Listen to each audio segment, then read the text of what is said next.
In the heat of summer in June, the USL Championship comes to you from Burns Stadium in Midfield, Rhode Island. Is tonight the night for the first home win for RIFC? They welcome a sluggish Detroit City side, 5 winless. With Eric Dobransky, Mike Watts on hand, let's start with this Rhode Island team, Eric, because in theory they've put together good enough performances to get a win against a playoff caliber team, and yet thus far 6 draws to show for it. And Kanu Smith had mentioned to us this week, this is a game of fine margins, and those margins come to define results. They're putting themselves in good positions, but now it's about closing out matches. He said he feels like he's beating a dead horse with the players, but they lead often enough. They need to see a game out.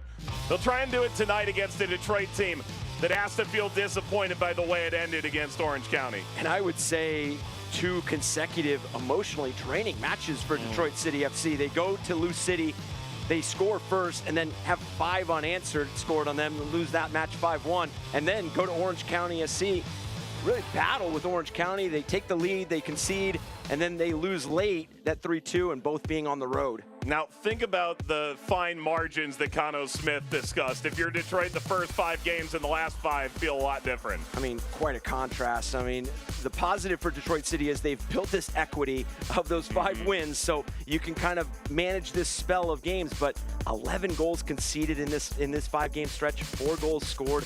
In the previous 5, only 4 goals against, and then 10 goals conceded, so that's an incredible flip.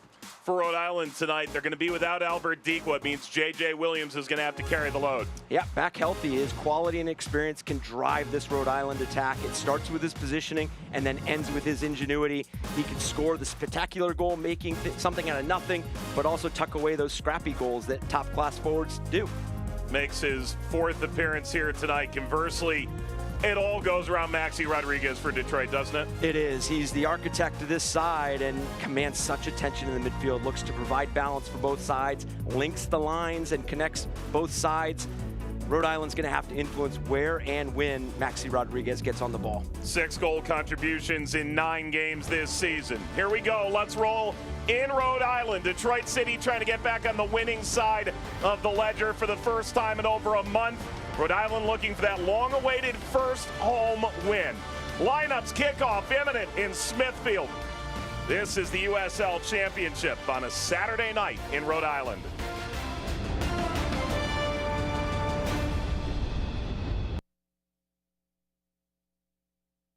At Ortho Rhode Island, we've built the future of orthopedic care around an important foundation, you.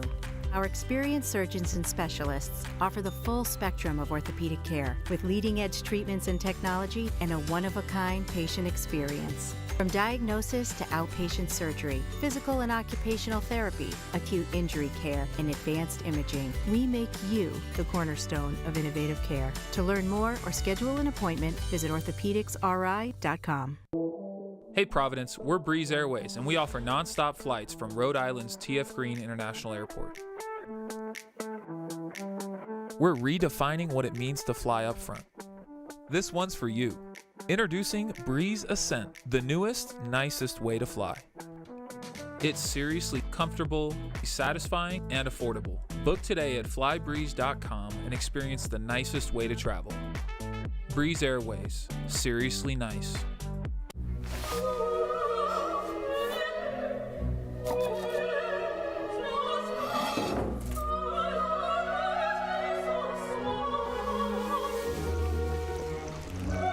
What does purpose look like?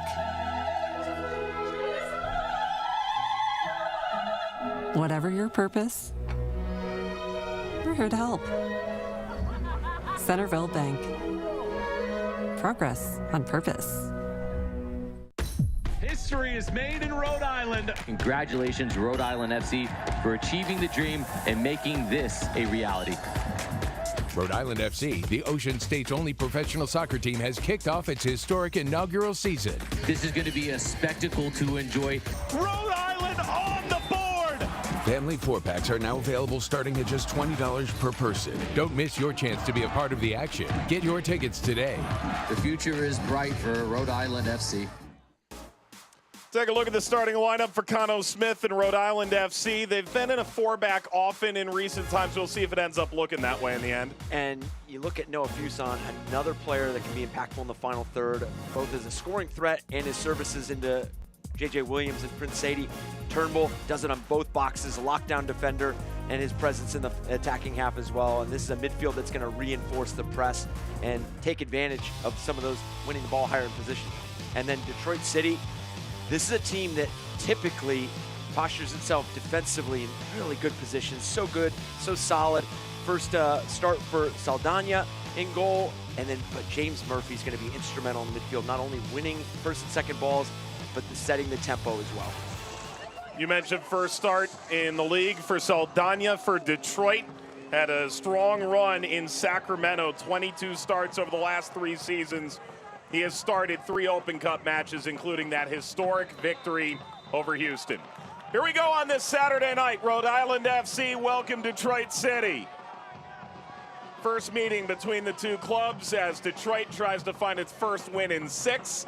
Rhode Island looks for its 2nd win of the year. McGlynn.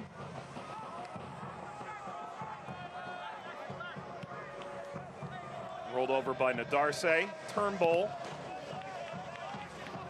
Turnbull switching sides in the game last week. They made an adjustment, bringing Colin Smith off, bringing in Connor McGlynn.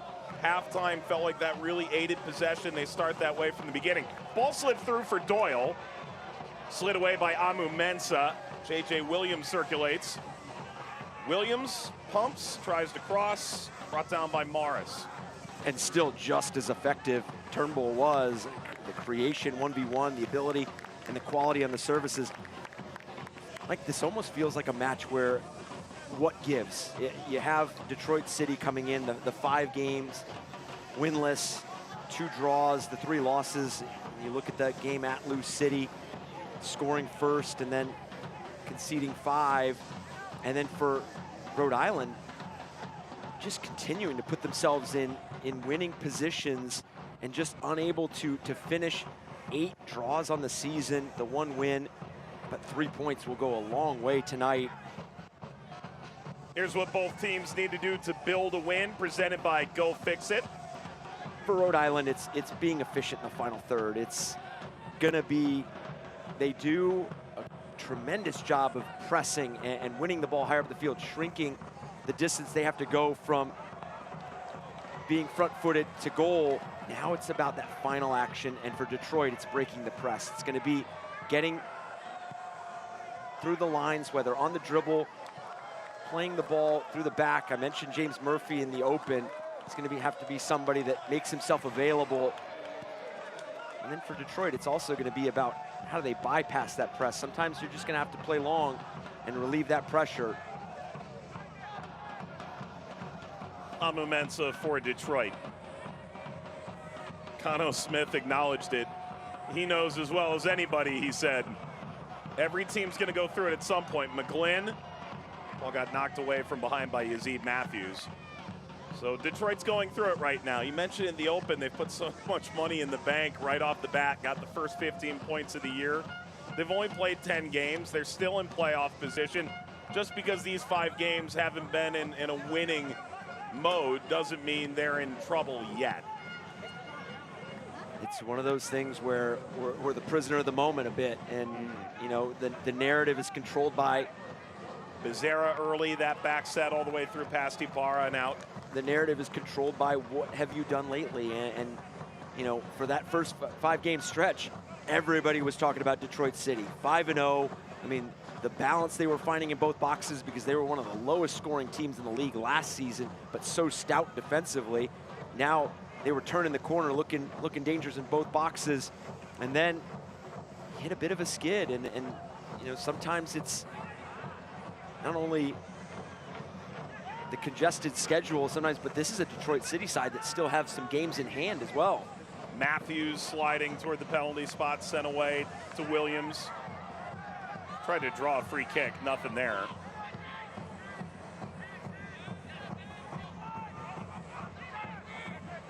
Elton Garcia, longtime experienced USL official, overseeing the match tonight. Sheldon.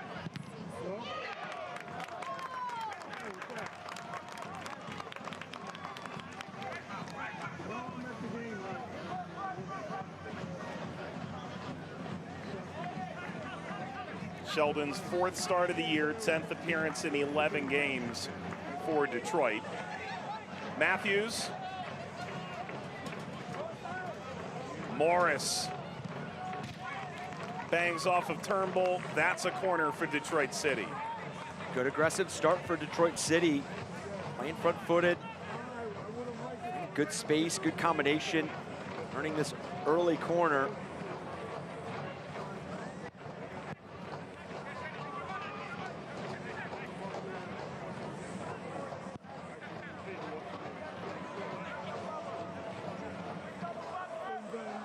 Levi's gets his 8th start. Acquired last year off of Tulsa.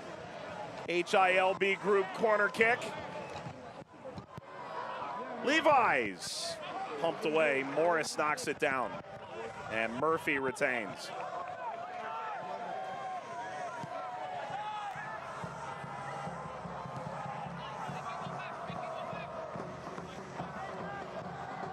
For a new team, 12 games in, Kanu Smith has to feel like his team has almost experienced everything you can in such a short amount of time. I mean, we're steadily getting to the midway point of the season, but I mean, they've held leads and seen those dissipate. I mean, that Sacramento game, I mean, 2-0 ahead of Sacramento here at home. That's a tough 1 point. And then you host Lou City, who is just scoring goals at an alarming rate, and you hold them to 0-0.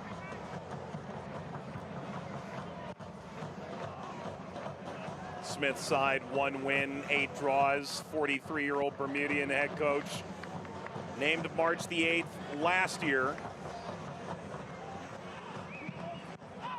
Had the year-long build into Rhode Island's expansion season. All the way down to Saldana.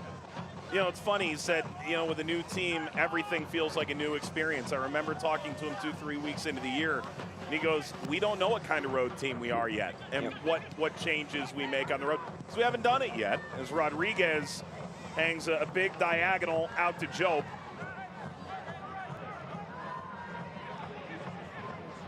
And walked over the line. You come from a college soccer coaching background. I imagine it's the same when you bring in, whether it's transfers or freshmen.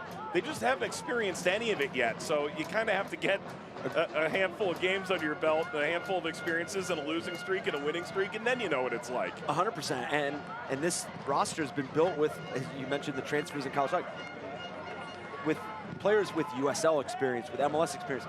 But what they have no experience in is doing what they're doing collectively. They have not done this together. And we could look at J.J. Williams, obviously, goal scorer is a goal scorer. He's going to find the back of the net. He's going to put himself in positions. Same with Albert Dequa, that's not available tonight. But they still have to grow in those moments. And your point, that Kanu Smith, is they're doing this for the first time together. And you look at that game against Sacramento Republic. This is a team that a couple years ago probably saw themselves in the same position as Rhode Island, building that core, that nucleus, that foundation for what they wanted that roster to look like in the years to come. And they battle back from 2-0 and they earn the draw on the road. Those are things that this team's still learning how to do. Fuson laid on, edge of the penalty area, ball got lost. Back to Williams. Epic goal scorer, trying to find his way. Ball lobbed in, short of Ibarra. Turnbull. Take a leading touch, couple options percolating in front. Fuson plays it wide. Doyle. Fuson.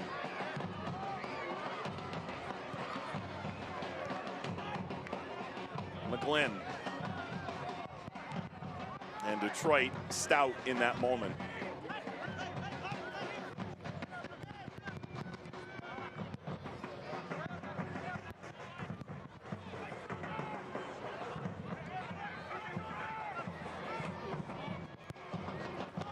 Navigates out to Turnbull.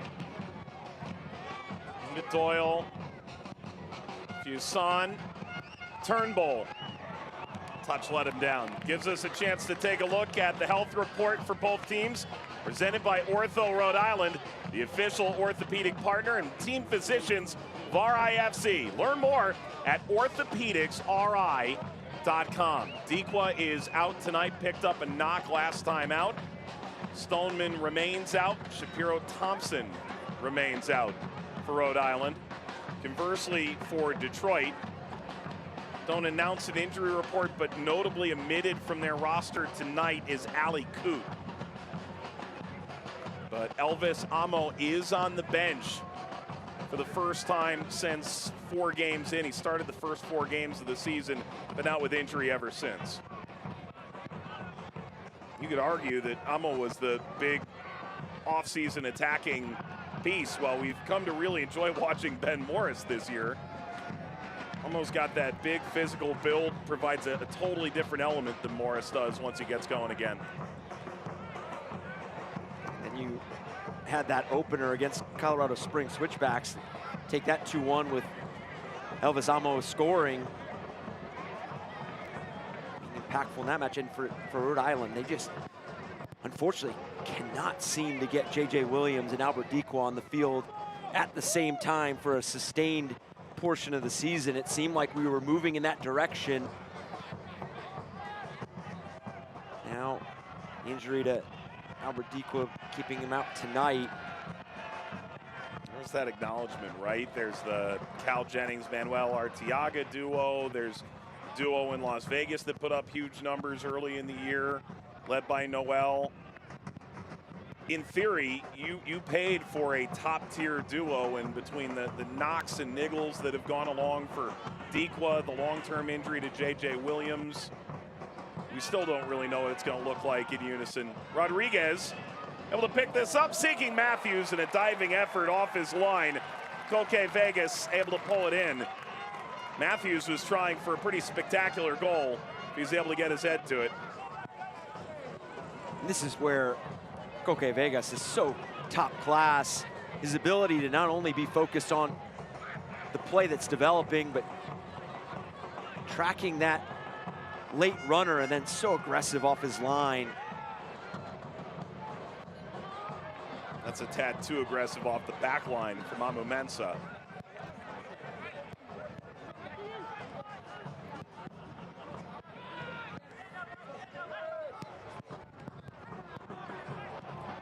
That's a seeing eye ball to the benefit of Rhode Island. Turnbull out beyond Williams, and you can see just that little miscommunication bubbling through. When we talked to Connor Smith this week, he had mentioned the team with the best use of the ball is going to win the game, and I think that rings so true, especially with the form that both these teams are coming in. Rhode Island feels like they continue to put themselves in good position, stacking performances, just unable to turn that corner and finish matches. Some of it comes down to those final actions in the final third, and then Detroit City, they're just trying to regain that rhythm they had in that first 5-game stretch.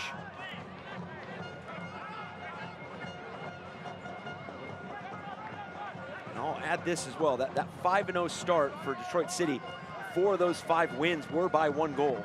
Their only 2-goal win was Oakland Roots 3-1. They were winning tight matches. Doyle. Carroll came out. Doyle crossing. McGlynn flex off of Ibarra.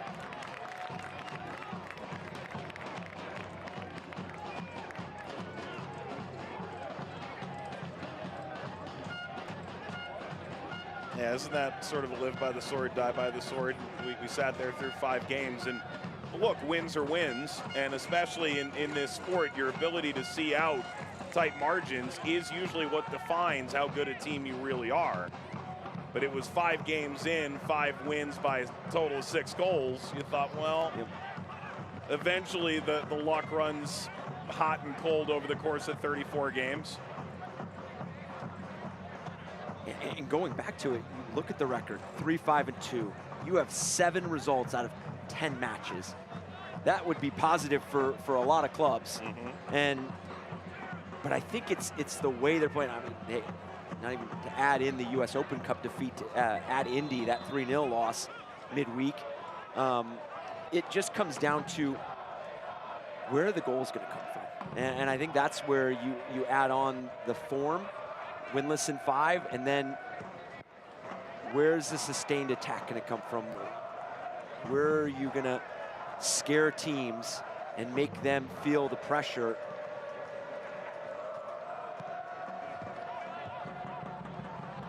Especially heading into the midway point of the season, the trends are there. Some of the set pieces for Detroit City, the conceding goals on set pieces, the scouting reports on every team is out there. So teams start to figure you out, and you've got to find a way to be multidimensional, create those moments. As we see the foul here on Amo Mensah on J.J. Williams. I think Williams may have had an adverse experience with that leg that arrived in between his legs.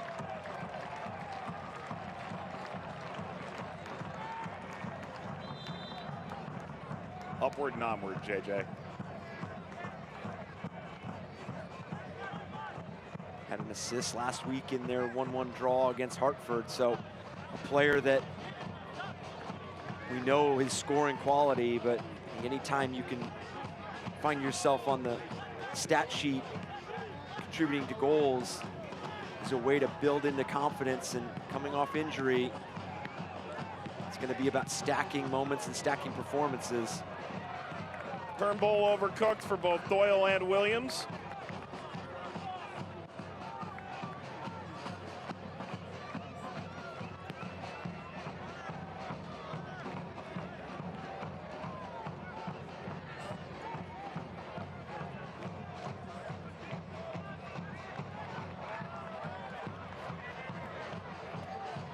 Williams gets away from Morris. And Detroit on the move.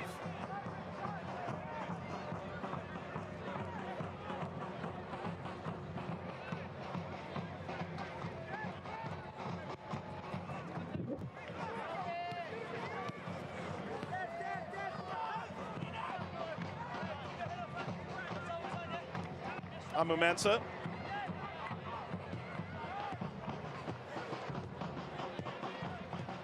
Levi's getting the start at outside back. There's not a lot of positions of immense depth for Detroit, but outside back is one of them.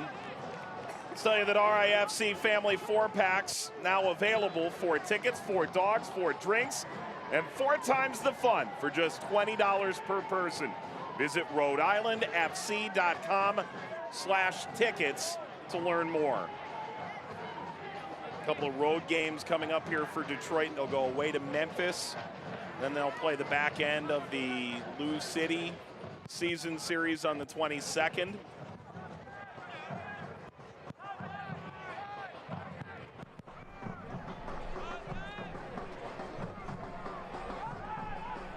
Next home game for Rhode Island is what appeared to be a hapless El Paso side. That's June the 26th. Ball popped in over the top, cleared. Matthews and Darce dealt with it. El Paso wins over San Antonio and Charleston over the course of their last 3 games since bringing in Wilmer Cabrera as their new head coach.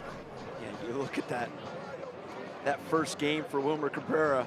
Oh yeah, it's on the road at Patriots Point against a flying Charleston Battery side. Still unbeaten at the time. Unbelievable. And then that midweek 1-0 win over San Antonio.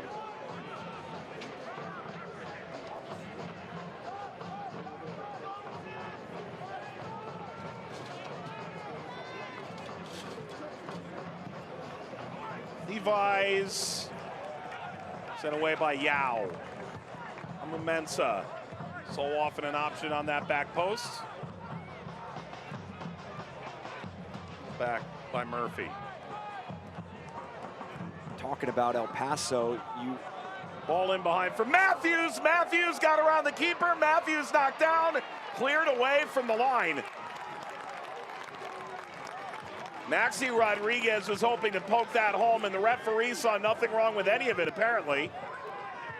This front line of Matthews, Becerra, and Morris has been extremely lively in this first 20 minutes. You saw the combination play early on that led to that corner 5 minutes in between Morris and Matthews. Saw the drive by Rodriguez a few moments after that. Matthews trying to get on the end of it.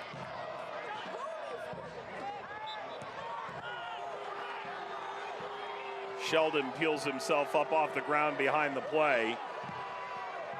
Let's go back to that ball over the top for Matthews.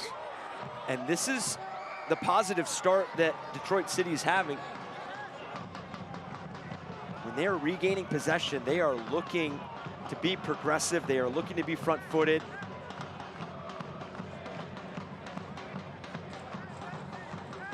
Going back to the point of El Paso, you're going to have teams that nearing this midway point of the season, if they're ambitious to make the playoffs, their playoffs are going to start pretty soon because you're going to have to start picking up 3 points. So for El Paso, get a good win against Charleston, good win against San Antonio. The same is going to start for Rhode Island as they start, looking at those teams ahead. Right now, everybody's in striking distance. You pick up 3 points tonight, that's a huge launching pad for what you can do moving forward. But you look at some of the draws. I mean, you have a 0-0 draw against Charleston. This is for Rhode Island. 0-0 against Pittsburgh. Matthews, that's sent away by Yao. 0-0 against Lou City. 2-2 against Sacramento. Yep. 6 playoff teams they've drawn. As of now, of course.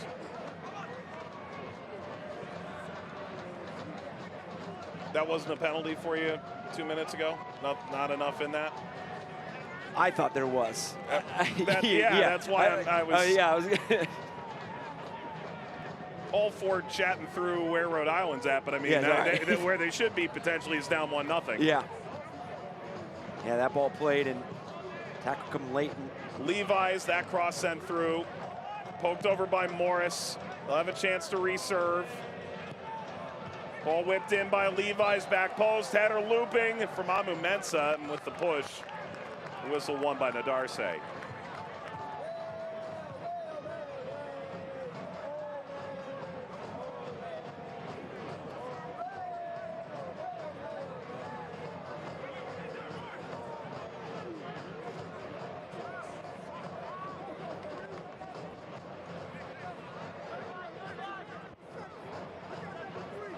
Let's go back to that real quick.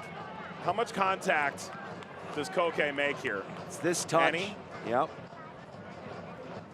Does he get that ball first, to your point, right? Or who, I suppose a better way to put it, who got the ball first? I mean, it's a tight call, and I think in real time it does look like it's a penalty, but maybe in that replay. This blasted wide of Koke Vegas. Detroit City is asking all the right questions right now, and they're doing it in a variety of different ways. You just played that replay with that direct ball into Matthews. You've done it with creating those numerical advantages out wide, the combination play, wide play, the services, recycled services off set pieces.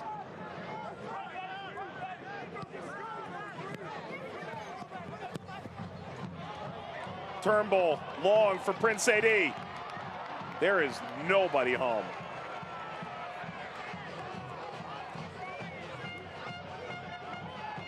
Williams steps in, appeal for a foul, goes unheard. Williams steering centrally. Wide of Fuson. And Jope barrel rolls out of the challenge. And I know that last play for Rhode Island came a bit quick, but still, as a team, you could be opportunistic enough to join in that moment and find yourself in the 18-yard box, because Prince Sadie had no numbers to play into. He's pretty rapid though, isn't he? Oh yeah. And that speaks to the point of, wouldn't you be ready to be front-footed as soon as you see that ball get played into space? Falls to Matthews. Maxi Rodriguez got dumped at the edge of the area, and now Matthews returns the favor, and then some.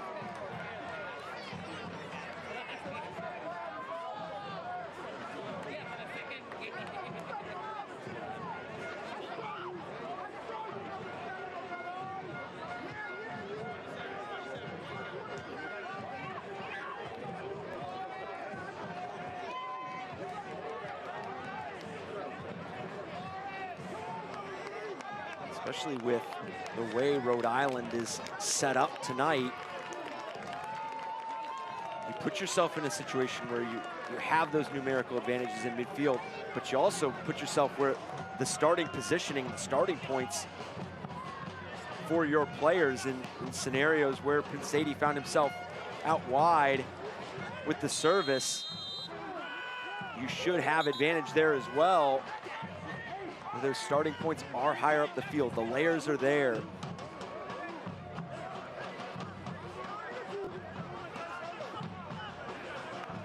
Detroit City arguing that this should be a foul. Maxi Ibarra going through the back of Maxi Rodriguez. And I don't know that I disagree. yeah, I was waiting to see where's Where's Maxi the foul? Rodriguez. Yeah. It's one of those, did he touch the ball with his hand where it was no foul kind of thing, but that wasn't the argument either. Ball lofted over Williams, falls to Sadie. Sadie lofts back the other way, still can't find Williams. Down to McGlynn. Rather keep possession than push the issue. Into Fuson. Holstad.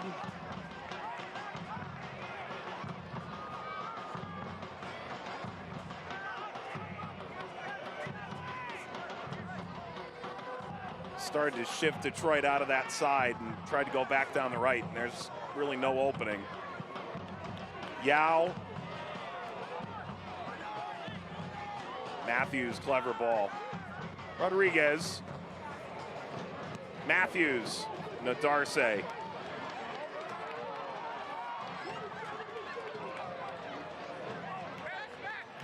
No foul there for going through the back of Nadarse. But this is where Detroit City is picking up momentum. It's those second balls. They're winning and being progressive with those second balls. You saw it with the ball laid off by Matthews there and initiated where they were going and how they were going forward.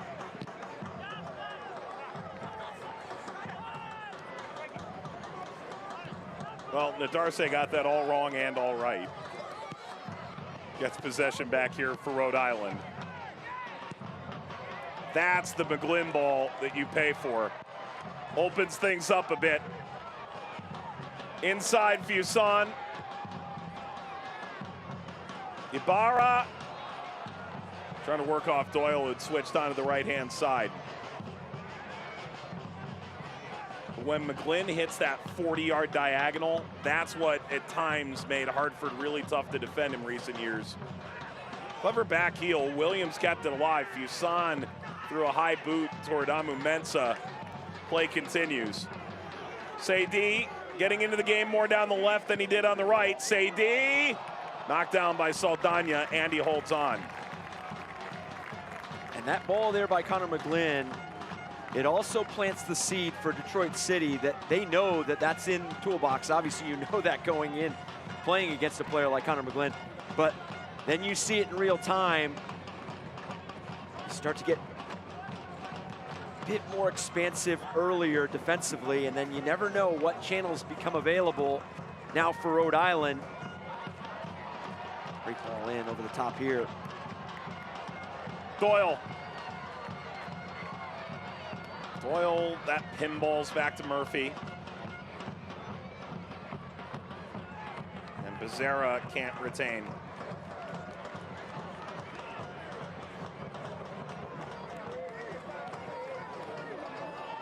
If either team wins, it'll end 50 days without a victory. Both last won on April 20th. Fuson Doyle. Rhode Island starting to find that wide area that they were looking for tonight. McGlynn. Turnbull.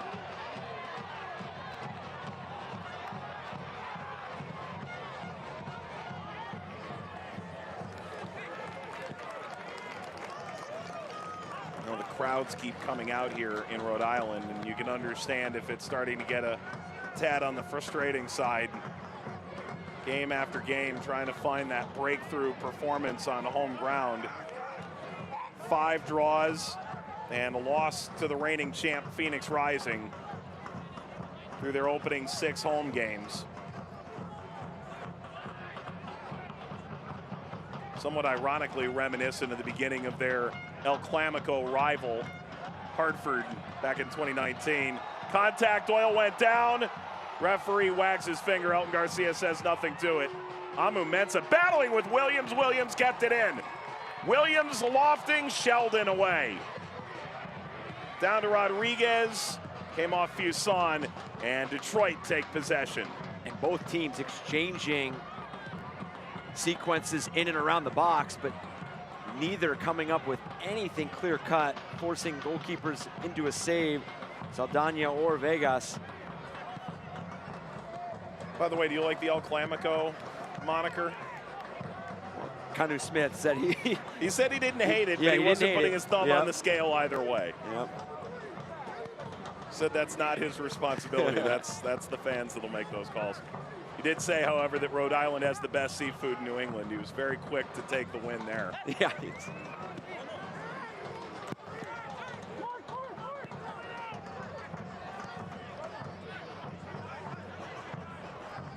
A 1-1 draw between the two in their first competitive meeting. Going down the right side with Fuson. Williams bounced behind Doyle, and Williams perhaps wasn't expecting it. And not much contact, but enough from Ibarra.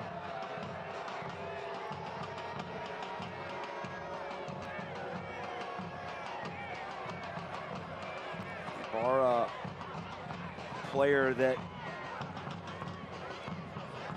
hoping to be impactful in this match, along with Clay Holstad. Talked about Connor McGlynn, his ability to sit in front of this back three, providing that opportunity for Ibarra and Holstad to float and create some of those areas, pick and choose spaces they access and how they want to play make. Good win there. McGlynn through Ibarra, now Fuson. A bit more width to that to find Doyle. It's just been a few of those moments for Rhode Island where they've won the ball higher up the field and they seem to just get crossed up with what ball they want, what run they want. You know, when you talk to Connor Smith, he goes, I know this, when the record looks the way it does, sounds like an excuse, but look at the analytics about where we're winning the ball up the field. A lot of the sort of nuts and bolts of what we're trying to attain here are actually happening already at the numbers that we wanted. Among league leading regains in the attacking half and attacking third, he pointed to as a major marker of that. And you talked about it in the open, you know, almost the repeat messaging of we're almost there, we're competing, we're stacking performances, and that sometimes is so true on the attacking side. You're creating those moments where you're winning the ball higher up the field, you put yourself in those advantageous positions, you have good numbers, but you're just misfiring in that final action and creating that final moment. And I've seen some teams just let it play out and say, hey, it's coming, and it ends up finding its form and rhythm. And sometimes you have to be deliberate with, this is, you go A, B, C, and these are the steps that you go when we regain possession. So I've seen it done both ways. Bizarra bounced off Nadarce. Matthews follows to flex all the way out to Sadie. And Murphy serves back to Saldana. For Rhode Island, just such special qualities from attacking players, Noah Fuson, JJ Williams. I mean, again, when you get back Albert Dequa, you can get them both on the field. Prince Sadie.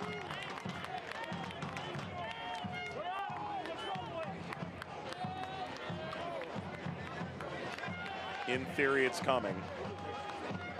And they want to see that man really pick up the scoring touch in a familiar number 9 position. They really have 2 guys, high-paid, big-ticket acquisitions. Williams, 24 goals the last 2 years.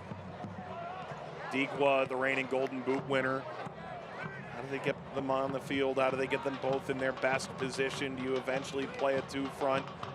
You'll never know until you actually see them on the field for more time. So at the moment, it's only been about 100 minutes. Amumensa. By the way, the second meeting between these teams will be at Keyworth Stadium. That'll actually be on network television on August the 3rd. 4 Eastern time kickoff in Detroit on CBS. That one of the recently elevated games announced by USL last week.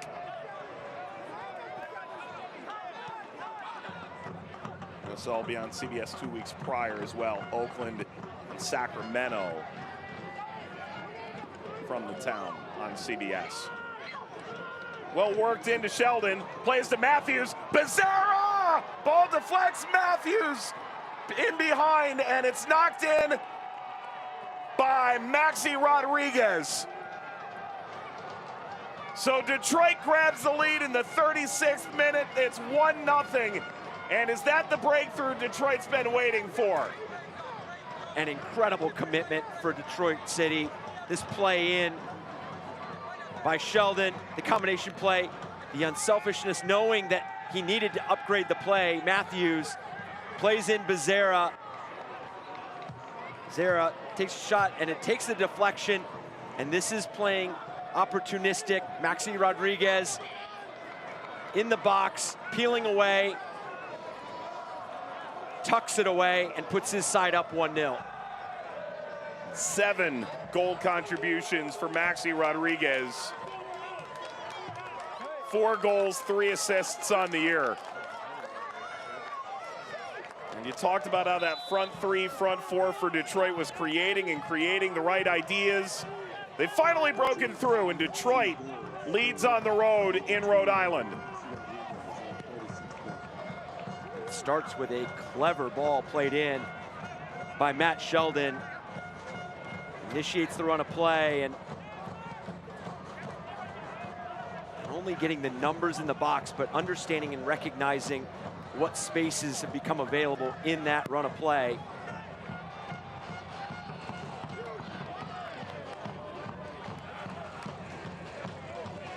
You know, it was a bit broken at the end, and it took a deflection,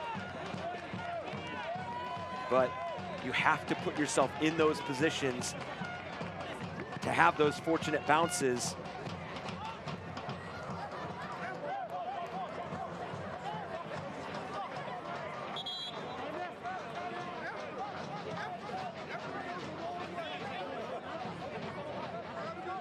And now fortune favors Detroit.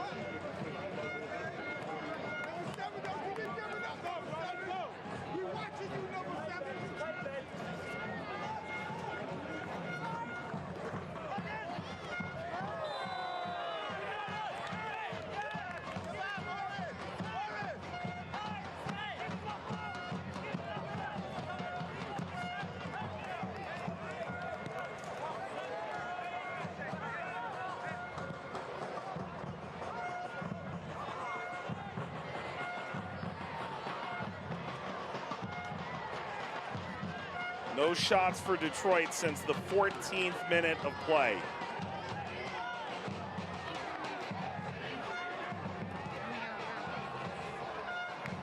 And they won't find one there. 4th time Detroit has grabbed the opening goal away this year, a win, and a couple of losses in the previous 3. And Rodriguez, his first goal in the league since April the 20th, that last win against Oakland 50 days ago.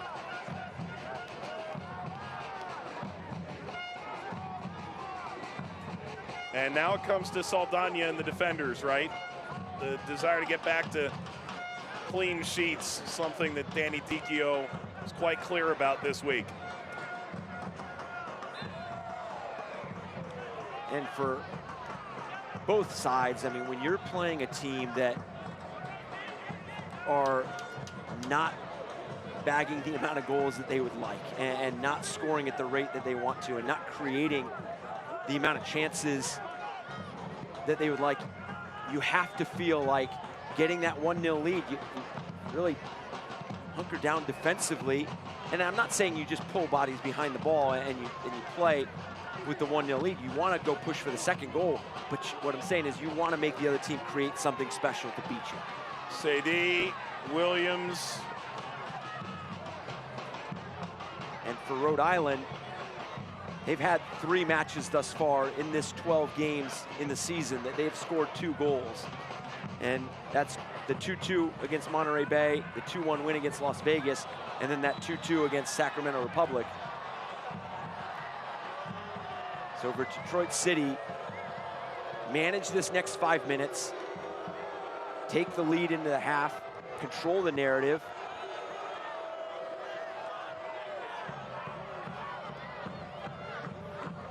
Becerra got banged up.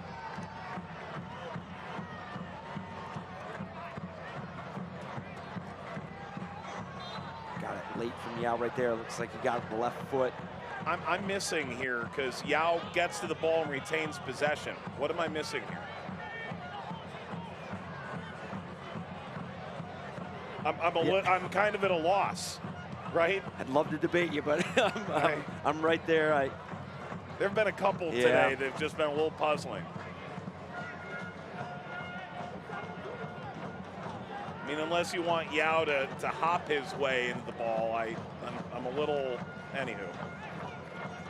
Miller Lite 2-packs are now on sale. Bring a friend, crack open a cold Miller Lite. Enjoy Rhode Island's professional soccer team for just $25 per person. Visit RhodeIslandFC.com/tickets to learn more.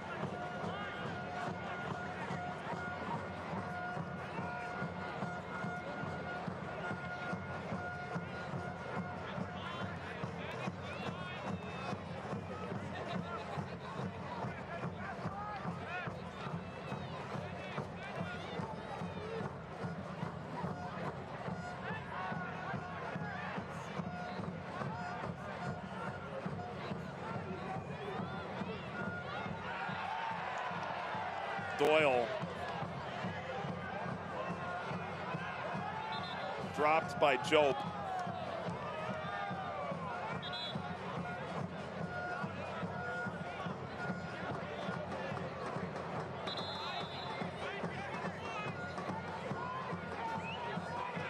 And I know the scoreline's 1-0, but I have to imagine that both these teams feel good about where they are in the implementation of the overall game plan, because that man, Kanu Smith, he's seen his team win the ball higher up the field. They've been effective in the press. Where they've gotten beaten a lot is the second balls, and then when they get broken, you saw that ball in from Sheldon. You've seen a couple from Matthews that have initiated a counterattack, but they're creating those moments higher up the field, good numbers. And then for Detroit City, playing very positive, understanding when and where they can break down the press. Good ball over the top to Maxi here. Rodriguez against Yao. Inside to Becerra. Angle tightening. Matthews tried to stab at it. Okay. A little latch on.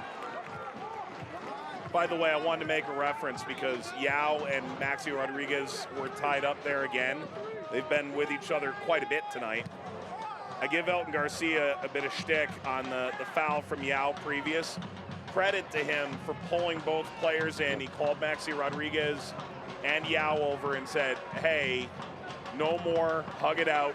We're done with that. But that's the kind of officiating that oftentimes gets unnoticed. We'll turn away from pressure from Nadarce, but he ran out of real estate. You could hear it right through the microphone. Hey, Maxi. And, come here, he pulled Yao in and had that conversation. Credit where it's due. Yep. That's good referee. Good game management.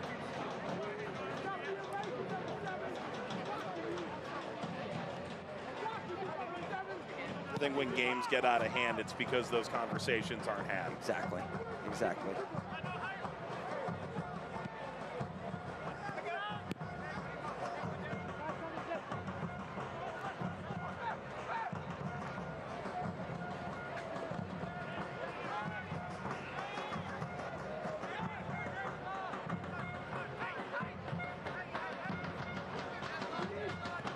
Carroll?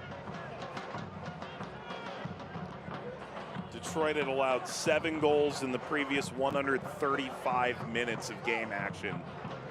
Kept the 0 at the moment. Holstad. Turnbull. Sadie. Turnbull kept it in. Might it be to his detriment? The fourth official has indicated there will be a minimum of 1 additional minute. Can we create one more chance if you're Rhode Island? And I mean a clear-cut chance, because a lot of them have been half chances and things that have miscues in and around the box. Turnbull shoving his way in. Doyle. It's a goal kick. At least the service is there, right? It is, and the idea is the runs. You see J.J. Williams occupying the center backs there, commanding that attention.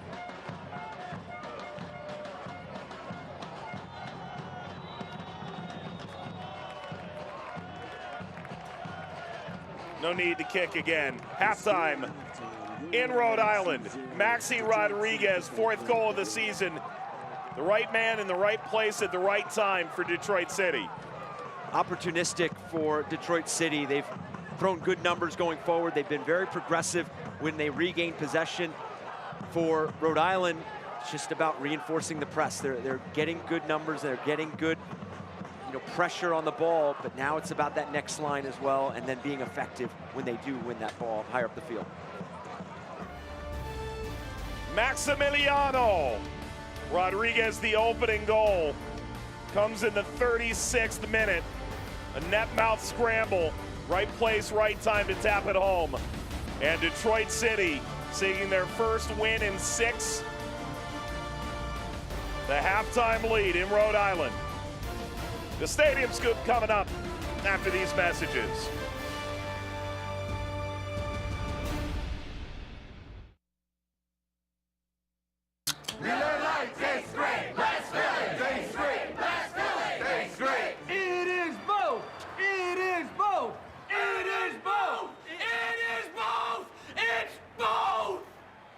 Hey, thanks for the backup. When you make your play and things just go your way, that's a good play. Since 1974, the Rhode Island Lottery has been a good play, awarding more than $57 billion to winning players, over $6 billion in commissions to local businesses, and over $8.8 billion to the general fund, supporting all of Rhode Island. It's a really good play that can make your day. The Rhode Island Lottery, a good play for Rhode Island for 50 years and counting. At Ortho Rhode Island, we've built the future of orthopedic care around an important foundation, you. Our experienced surgeons and specialists offer the full spectrum of orthopedic care with leading-edge treatments and technology and a one-of-a-kind patient experience. From diagnosis to outpatient surgery, physical and occupational therapy, acute injury care, and advanced imaging, we make you the cornerstone of innovative care. To learn more or schedule an appointment, visit orthopedicsri.com. Miller Lite tastes great. Let's fill it. Tastes great. Let's fill it. Tastes great. It is both. It is both. It is both. It is both. It's both. Hey, thanks for the backup.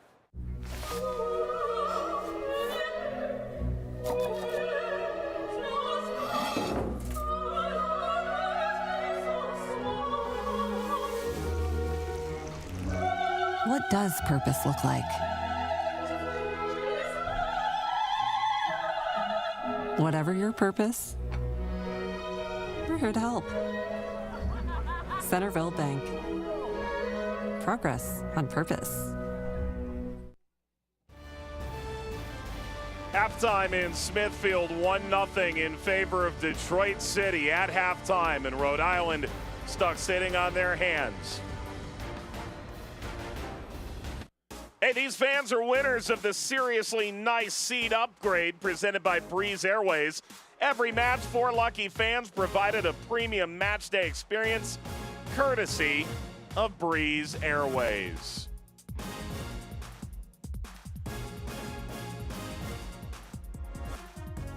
Hey everybody, my name is Paul Byrne. I'm the general manager here of the stadium.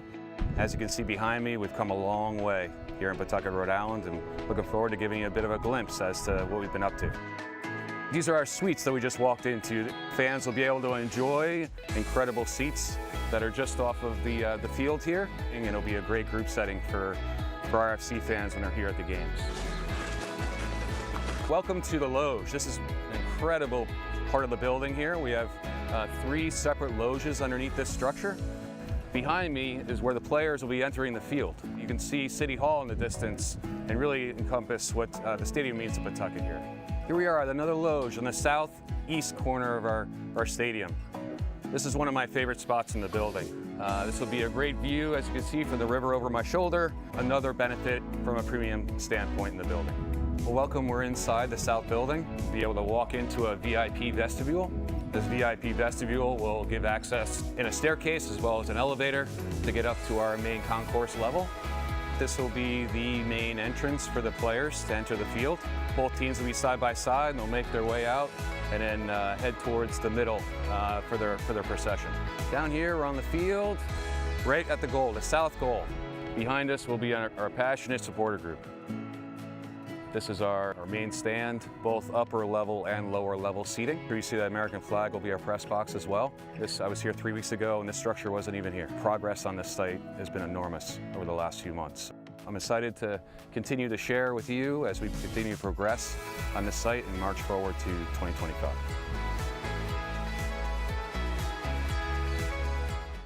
Plenty of premium seating coming at Tidewater Landing. Meanwhile, premium snacks being had tonight. That's some classic popcorn in Smithfield. Detroit City is the one eating the popcorn right now. A 1-0 advantage at the half. Look around the league is coming up.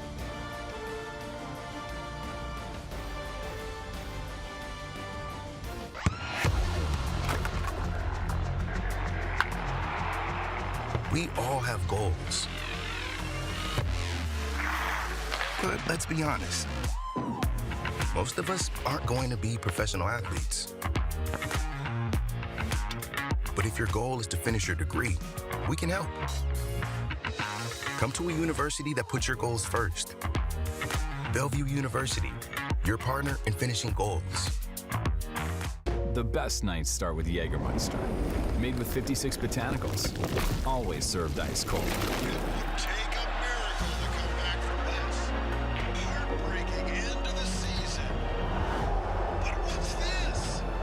For the moments when anticipation Counting down.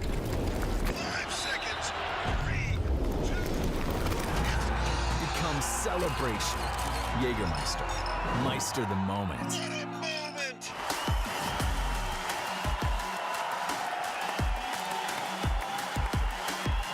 Rolls it across. Cheney leaves it. Galindres! Regulation time. Doyle. And it up in front. Rebound. Scores!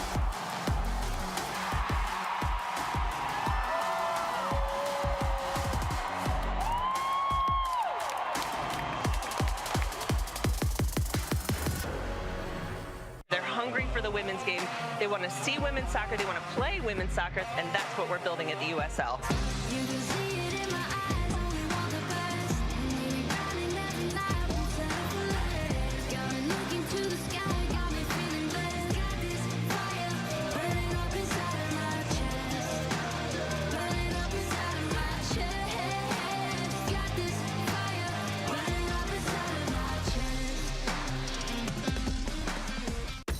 History history is made in Rhode Island. Congratulations, Rhode Island FC, for achieving the dream and making this a reality. Rhode Island FC, the Ocean State's only professional soccer team, has kicked off its historic inaugural season. This is going to be a spectacle to enjoy. Rhode Island on the board! Family 4-packs are now available starting at just $20 per person. Don't miss your chance to be a part of the action. Get your tickets today. The future is bright for Rhode Island FC. Back in Rhode Island, 1-0 in favor of Detroit City FC. Mike and Eric will walk you through news and notes from around the USL Championship and beyond. The Jägermeister Cup continues over in League One. Meanwhile, in the Championship, Player of the Month nominees are out. While none of them feature in this particular game, Hugo Farrell for Loudoun helping to spearhead a real turnaround for Loudoun. Meanwhile, it's the transfer news of the week. Portillo to Sacramento, La Cava to San Antonio. Stunners. And both players looking to make immediate impacts on their new clubs. Portillo, free kick specialist, can be effective in the run of play, but again, just set pieces. And then Jake La Cava showing up and playing pretty well in that first performance on Wednesday against El Paso. His team not getting the result they wanted, but finding dangerous moments. And anytime you have a transfer like that and you kind of jump right in the lineup, you're learning those moments right away, and I thought he blended in right away with San Antonio. La Cava, former Young Player of the Year in the league. Take a look at the Eastern Conference standings entering the night. And Detroit City sits on 5th place. With a win, they could jump into a tie for home playoff position. If you're Rhode Island, no one around the line has run away from you yet, and that's important. And yeah, to your point, it's so important for Rhode Island. 3 points. I mean, I know the 1-0 scoreline here at halftime, but North Carolina, they're level with Lou City right now, 0-0. But 3 points, you're going to have to create 2 goals here in the second 45. And as you mentioned, Detroit City, with the fast start, the last 5, they can put themselves in a really good position. This is the wildest Western Conference standings I have ever seen. It's so packed together. Colorado Springs among the last teams to get a win. They're in playoff position. Memphis 3rd to 7th in a week's time. Phoenix back in that comfortable number 6 seed where they won the title from last year. And then Monterey Bay just went 6 winless. They're in 3rd. Sacramento just got their first loss. They're not even in 1st. New Mexico has a negative goal difference and they're top of the league. And I would dare to say everybody's trying to figure out what's going on with San Antonio. they get some really good results, and then they drop some tough ones, and then the 5 draws. So, I mean, I'm right there with you. Let's walk you through what's going on elsewhere in the league as we take a look at tonight's matchups. Charleston and Pittsburgh scoreless. Hounds have now failed to score in the first half, 9 of their 13 games. Charleston has pitched a shutout in the first half now for the 10th time, most in the league. Louisville and North Carolina on CBS Sports Golazo Network. 25 minutes in with an expected goal combined 0.07. And then there's more action on the Western Conference later tonight, including Phoenix and Orange County. That's a real rivalry on Golazo Network. Yeah, that's a fascinating matchup. I think both teams that, I know we keep saying teams need 3 points, but I think those are 2 teams that are starting to look at defining what form they're in. And then that Las Vegas Miami FC game, we talk about teams that have to start picking up 3 points if they want to find themselves battling for a playoff position. Las Vegas has been one of those teams that just plays a good brand of football. They're competitive in each match, but they're just not turning those into results. Where do we get one of those? Detroit City, a 1-0 lead, but the RIFC fans are enjoying the occasion.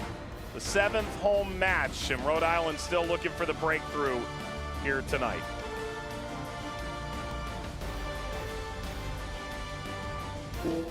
Hey Providence, we're Breeze Airways, and we offer non-stop flights from Rhode Island's T.F. Green International Airport. We're redefining what it means to fly up front. This one's for you. Introducing Breeze Ascent, the newest, nicest way to fly. It's seriously comfortable, satisfying, and affordable. Book today at flybreeze.com and experience the nicest way to travel. Breeze Airways, seriously nice. At Ortho Rhode Island, we've built the future of orthopedic care around an important foundation, you. Our experienced surgeons and specialists offer the full spectrum of orthopedic care with leading-edge treatments and technology and a one-of-a-kind patient experience. From diagnosis to outpatient surgery, physical and occupational therapy, acute injury care, and advanced imaging, we make you the cornerstone of innovative care. To learn more or schedule an appointment, visit orthopedicsri.com.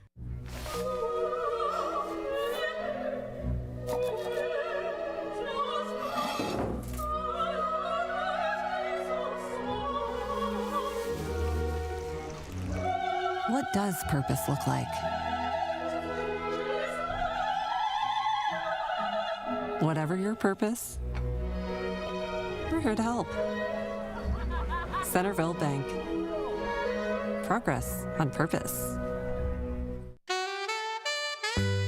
When you make your play and things just go your way, that's a good play.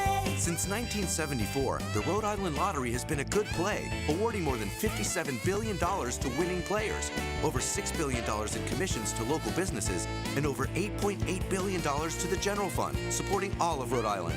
It's a really good play that can make your day. The Rhode Island Lottery, a good play for Rhode Island for 50 years and counting. Let's take a look at the first half highlights between Rhode Island and Detroit. We start, well, with the goal. 36th minute of play, the build-up down the right-hand side, and then the net mouth scramble.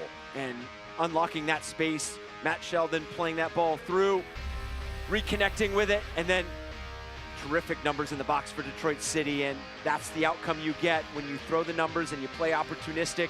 The combination of Matthews and Becerra there at the top of the 6-yard box, get a fortunate deflection, but being there far post, Maxi Rodriguez, we talked about him in the open, is going to be influential if this team was going to change its run of form in the last 5, tucking away the easy one, putting his team up 1-0, hold on to that 1-0 lead into the break. And we talk about breaking trends. This is a Detroit City side that this season is 3 wins, 1 draw, 0 losses when leading at half. And so the second half approaches here tonight in Rhode Island. As sunset arrives in Smithfield, Ellen Garcia sends us into the second 45. With Eric Dobransky, Mike Watts. You know, their halftime content tonight, not the work being done at the venue, just allows you to get a grip on what Rhode Island's got coming down the pipe here. Detroit's got very ambitious stadium plans of their own. Here's Jope. But nights like tonight could be that initial brick and mortar. They're able to come from behind. Detroit gets a win here today. It's that inflection point Danny Dicchio's been waiting for. Either way, it is a substantial game in the Eastern Conference, one that could draw Rhode Island within a game or two of the playoff line, or a game that could see Detroit into where they believe they belong, that top 4 home playoff position, which was a stated goal at the beginning of the season. And it's so difficult to say, but coming into this match, you almost had to have a feeling for Rhode Island that another draw would almost be the equivalent of a loss, because you have to start picking up 3 points. And we talked about the run of form for Detroit City, the 5 winless, but out of their 10 games, they have 7 results. It's the same for Rhode Island, except they just have the 1 win. You have 12 games, they have 9 results out of those 12 games, 8 of those being the draws, and it's just continuing to compound itself, and you feel like this has to be an electric 45 for Rhode Island.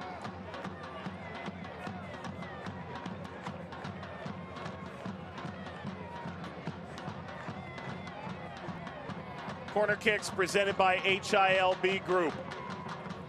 Corner for Detroit. Becerra tried to get a piece. Carroll.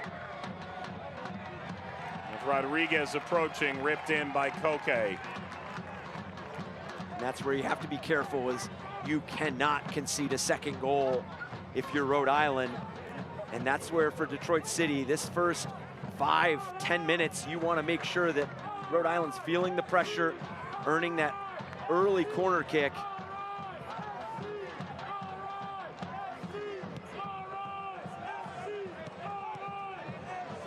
Prince Sadie came off at halftime.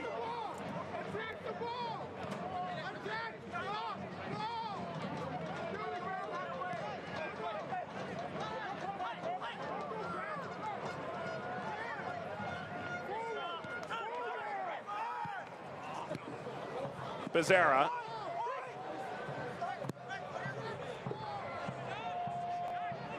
Alveda Matthews, Nadarce shadowing.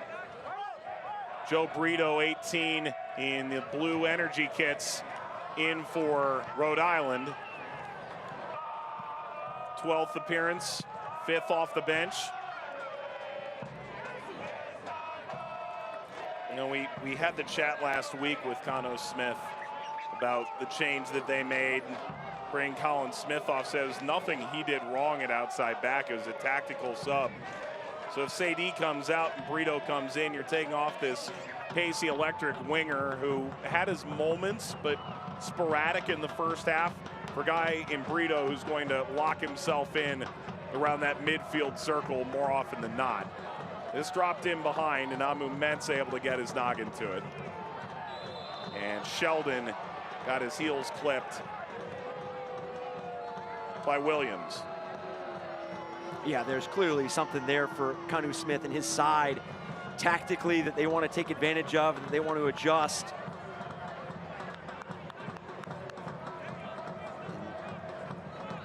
I have to imagine that we talk about the urgency on picking up points, that you almost have to treat each 45 minutes as a brand new game, and you got to view this as you need 2 goals in this 45 to pick up the 3 points.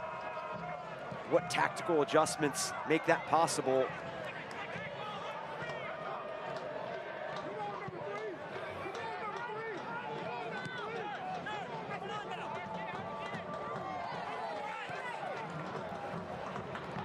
Rodriguez spotted the run of Matthews. Becerra, the central run along with Morris. Matthews, Morris knocked down and eventually reeled in by Koke. Quick distribution now from the Spaniard. Carroll comes out to pressure Williams. Amu Mensah sweeps it away. You watch a player like Maxi Rodriguez, who's coming back into our screen now, how much ground he covers. He's a part of the play defensively. You saw him start the play there with that ball out wide to Matthews, and then still having the awareness and the legs to go pressure a ball picked up by Koke Vegas. And even the first goal, the opening goal in this match, end to end. Opportunistic in the end. Yep. But I think you could argue Maxi Rodriguez, there's not a single of the 24 teams in the league that would not want him. Yeah. The way he approaches the game, the way he's described by his teammates, coaches, his ability to come up in big moments as we saw in the Open Cup again. Maxi Rodriguez is cornerstone kind of guy, even if he doesn't put up those gigantic numbers, sometimes earn the big paychecks.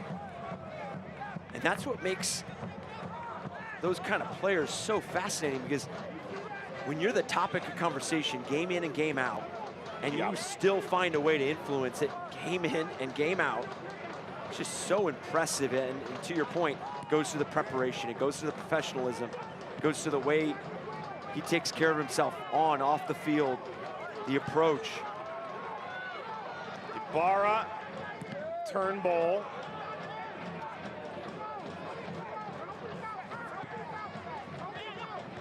Over Becerra, Olstad. There's the tidy turn by Maxi Rodriguez. But he really does connect everything in this team. I mean, I've heard multiple coaches describe it. There's Detroit with and without Maxi, period. Jope chose to get to the end line. Ultimately chose violence. And Connor Smith said he puts it all together. Maxi puts it all together for Detroit City.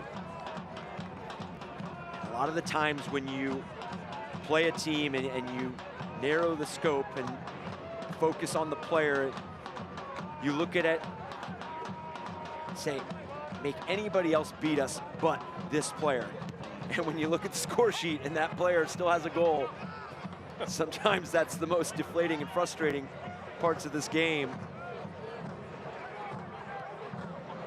And for Doyle, who was running amok with the offside line, flag is down and rolled into Saldana, who grips onto the select ball, the official match ball supplier of the USL Championship.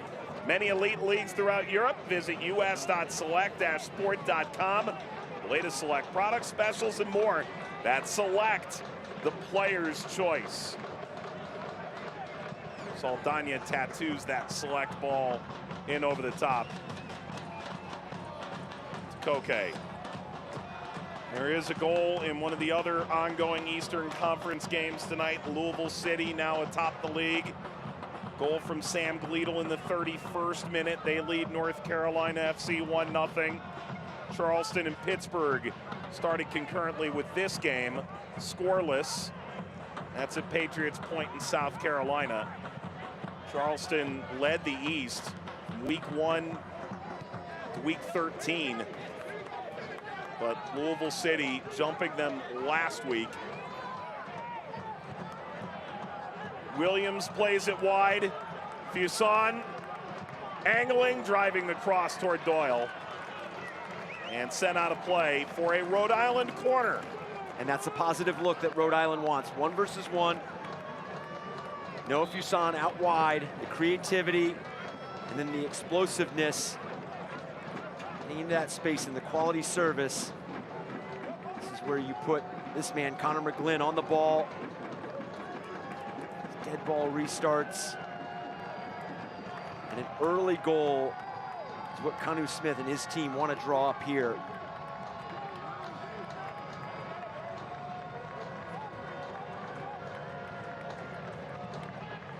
Ball to the near post. Awkwardly ricocheted around. Another corner to come. See Nadarse saying you got to get over the first guy. Nadarse trying to direct the next ball from Connor McGlynn, who gets a second opportunity here. Not often McGlynn leaves it short. HILB group corner kick. McGlynn. Well, sometimes you're to the left, you aim to the right. Sometimes you're too short, you go too long.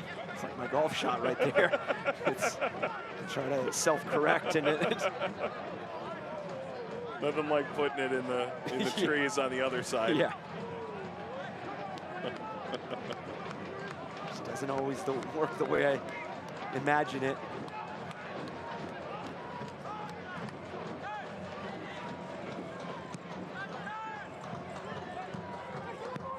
That's a really good build. Rodriguez is trying to handle and able to slide it away from Yao. Morris. Ball sent early. Job. Chance to recycle Rodriguez, and Detroit will settle.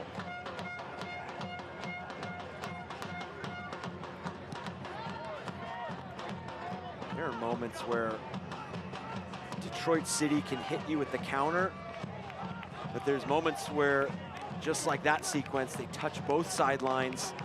They're effective in the areas they access. The pace of the ball, the weight of the ball, area. I mean, credit where it's deserved, right? It's no knock on how Trevor James had the team set up last year, and they had seemingly a lot more injuries this time last year as well. That is a common refrain you're hearing around the league. This Detroit team, when they possess the ball, it's a little more fluid and a little more sturdy than it had been in the past.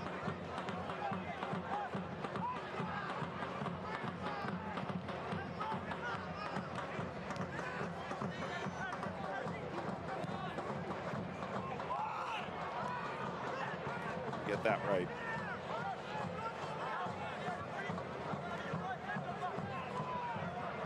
dare to say that when he speaks, you listen. And he's one of those that helps set the tempo, Maxi Rodriguez. But I'm going to say that I've been very impressed with the work and the relationship of Matthews and Becerra tonight. When one drops in low, the other one takes higher ground. The awareness of each other, the combination.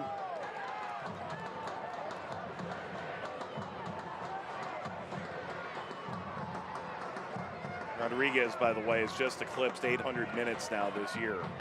He has as many goals and assists as all of last year. Morris outside. Set back beyond Morris. Jope! Jope! That ricochets back through and away from Rodriguez now. By the way, Rodriguez did that in about 3,000 minutes. He may be on pace. He is on pace now for his best scoring season. Detroit nearly doubled their money. Well, it goes back to the point of the balance they're finding in the build. And here, Jope looks like he got this all right, except Clay Holstad is in the way. Has the time, locates where he wants to go, and good intervention there by Holstad, keeping this game at 1-0.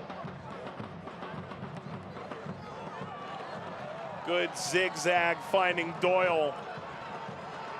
Carroll follows up to Amu Mensah. Puts that in the bleachers. It looked like Joe Brito had just committed to going inside on that run. Thought he had been on the same page with that service, but good combination to unlock that opportunity. Holstad tries to get a running start to this. Lobs into the area, backs that header. Fuson sends it back. Doyle! Wide. Saldana went leaping for that looping redirection.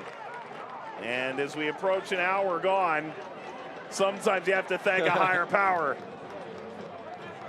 It's flicked by J.J. Williams, and then Fuson so quick to whip this ball back in. Saldana just caught there. Bro, I get it.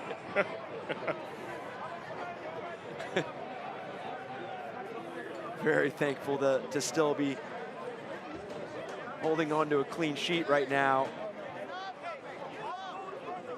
It's funny, he has the same reaction I do when I board a Spirit flight.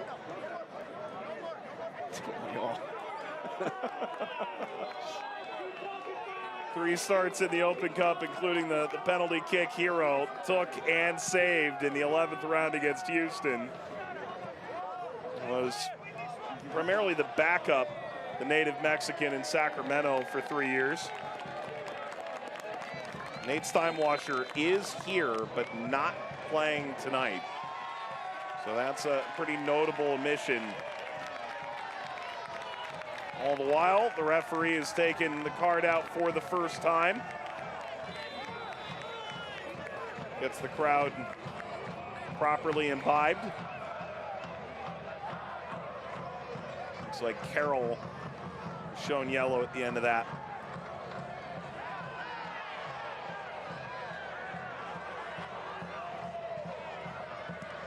Becerra.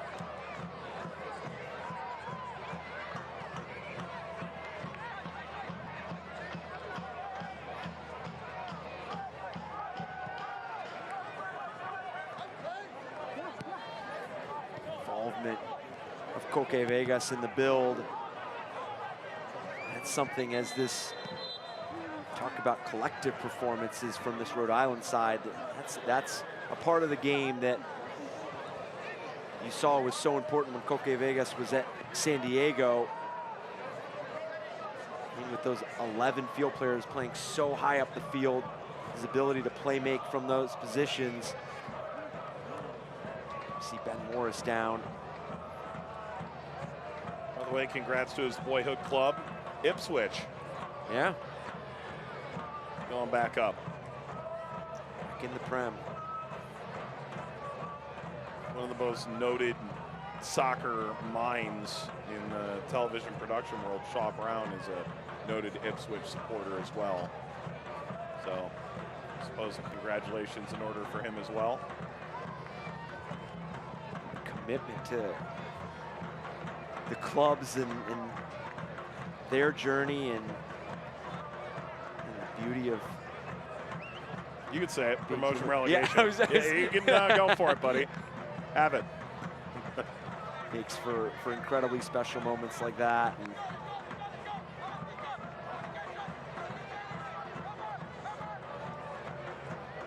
then it always becomes the flip. You turn the corner, it's the daunting task of staying up and being true, being in it not just a year. And that's where.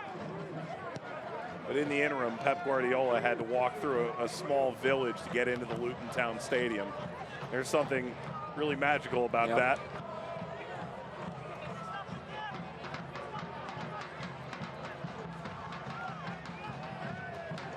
Deep down, I would like to see Tata Martino stroll into Keyworth or Burns Stadium or Tidewater Landing. Morris playing early, fell to Becerra! Victor Becerra's second of the season, the second of the night for Detroit. And DCFC are flying in Rhode Island. And just casual defending from Rhode Island. This ball travels through two defenders. Ben Morris on the end of this service, 1-2.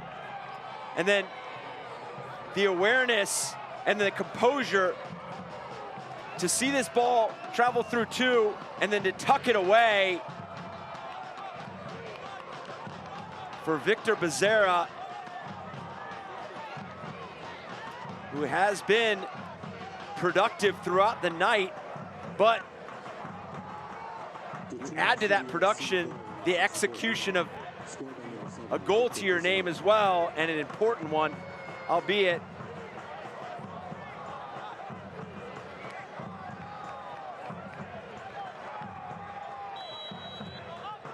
2-0 Detroit.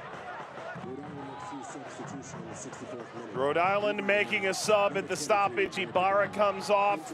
Gabby Alves comes in. Their second change, first window utilized.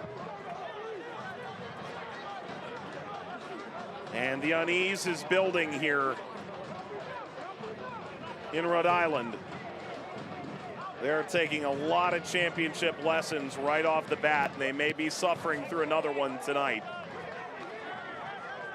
Suddenly, Detroit City may have found their mojo. If you can't watch the match, turn on SiriusXM FC 157. It's North America's only 24/7 source for engaging soccer talk, including USL All Access. Tuesdays at 8 p.m. Eastern. Plus hear live matches from the USL, MLS, Premier League, and more. It's all on SiriusXM FC 157 and the new SiriusXM app. Detroit's not done. Morris is met by the aforementioned Alves, who comes in the outside back from Brazil. Jope, that outpaced him.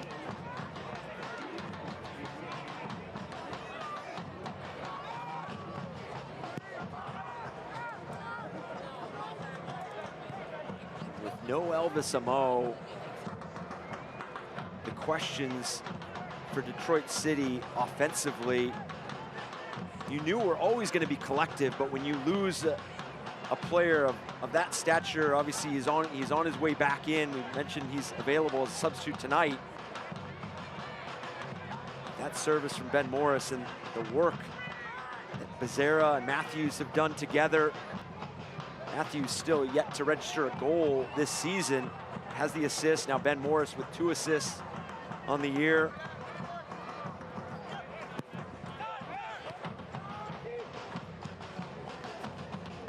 Jope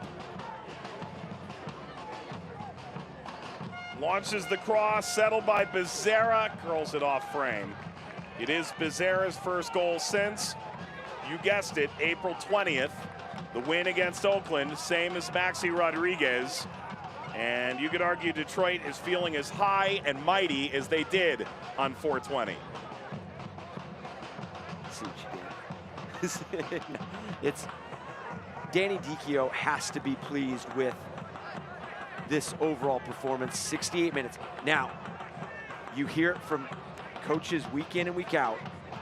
It's about finishing matches. And Rhode Island's going to feel it from the way they had a 2-0 lead on Sacramento Republic and saw Sacramento Republic claw their way back in that match. So they know with over 20 minutes left, they've got plenty of time, but they've got to start testing Saldana.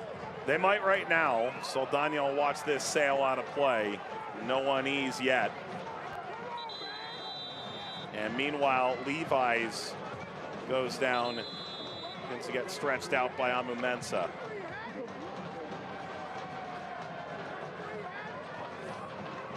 Of course, later in the day, a little further north, I was watching Gotham play on CBS earlier today, and it's June. We finally reached the point where they stop for hydration breaks.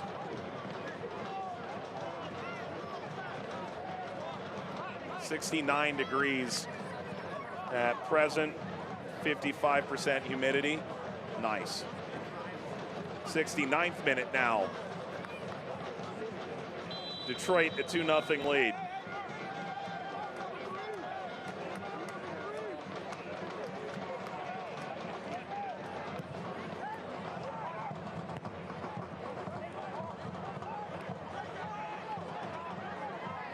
Down by Williams. Ball hit toward frame. Saldana holds on as Doyle sent that whistling toward the back post. That came right down Detroit's Central Valley here. You're just battling there to get on the ball. Explosive play there by Doyle. Just having to put this a bit farther out of reach for Saldana. Carroll collects, bounced ultimately off of Fuson. Starting to see a little response here from Rhode Island. And you've been around it. I don't want to suggest that you've coached through many extended winless skids over your career, but it does eventually come for all of us.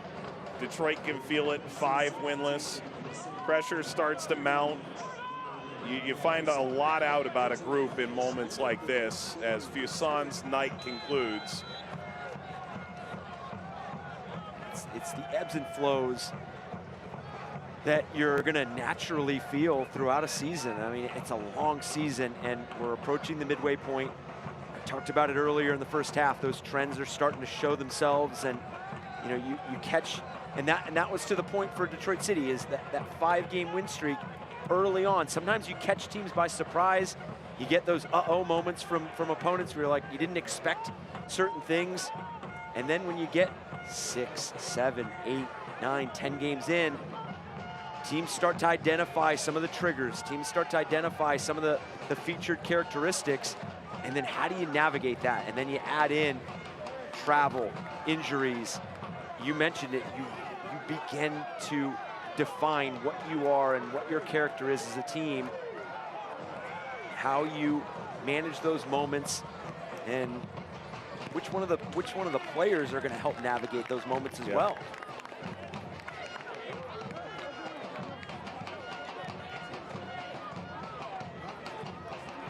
A learning experience for all involved. RAFC Family 4-pack now available. That's 4 tickets, 4 dogs, 4 drinks, and 4 times the fun for just $20 per person.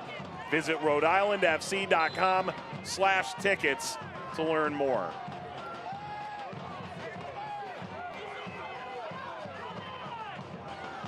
Matthews, inside from Jope.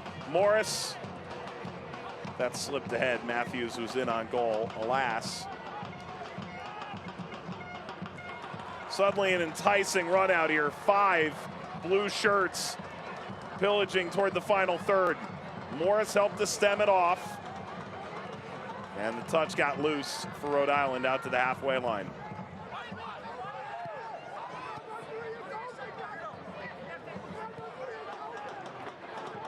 Whipped outside from Brito. Overlap arrives, slid out for a corner. Better safe than sorry.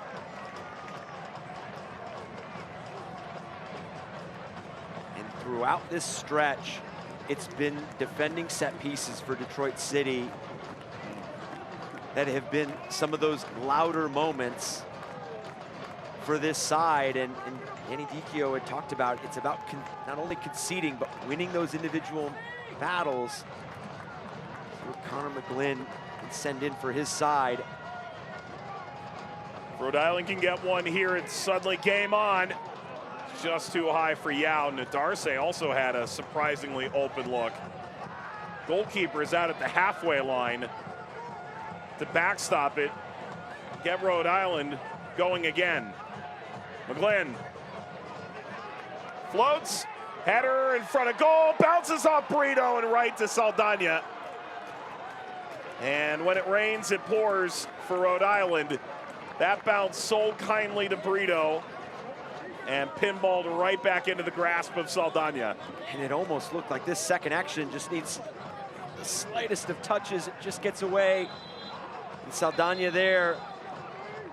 This game could be so cruel sometimes, where you talk about stretches where you win 5 games in a row. And I know it's not said, but there has to be a collective belief that we just can't lose. I mean, you're in rhythm, you're in form. And then when you're on the opposite side of that, you can't get a result. It's just like everything is pouring against you.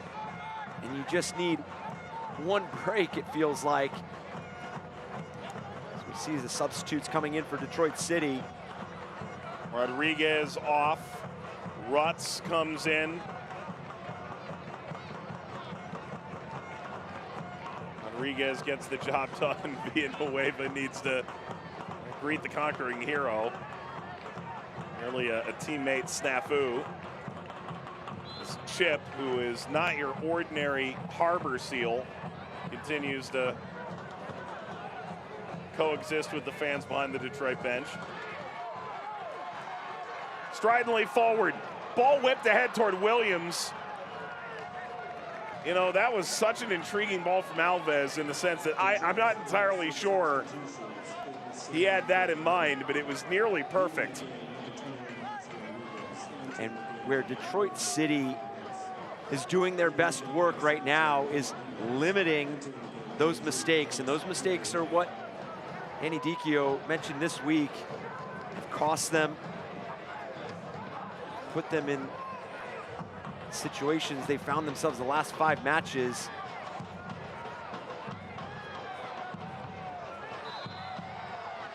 Ball gets out, that's a foul. We can tell you eFootball 2024 is here. Live your dream, rep your team, play as your favorite USL Championship club. eFootball is free to play, so download now.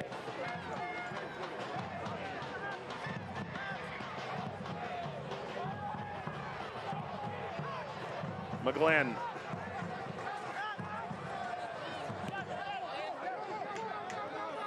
The energy's right. If Rhode Island can get one, suddenly this gets a little more hectic. This is a Detroit team that is really known for their stinginess defensively, and with a more attack-minded mentality this year. Ball caroms around, swung to Turnbull. Works on Villanueva. Amu Mensah shaded over to help.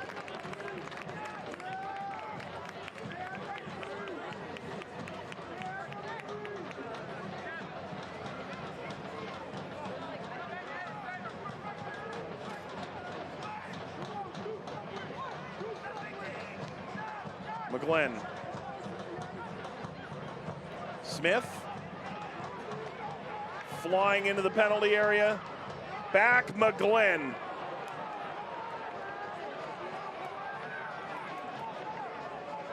You mentioned that defensive posture for Detroit City. Some might look at the last 2 games. I mean, you concede 8 goals in 2 games, albeit 5 against Lou City, and then you get that 3-2 loss at Orange County. But Danny Dicchio mentioned it's getting back to the basics, and when your identity is who you are and what you do off the ball, Again, you look at the 8 goals they've conceded in 2 games. When you can get back to the basics and hold each other accountable in those moments, I don't want to say those are easy to correct, because the level in this league and the teams throughout this league have become so difficult to slow down. But when it's a part of your identity, it's natural to hold each other accountable to what the roles and responsibilities are in those moments that are getting away from you.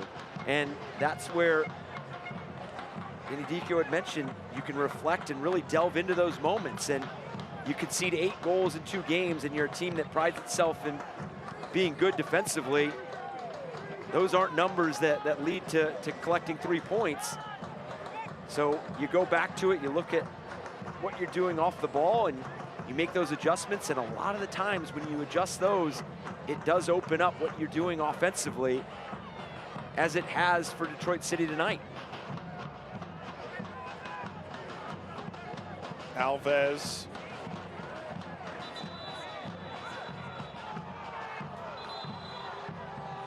Whistle stops play. Becerra begins to stretch for Detroit.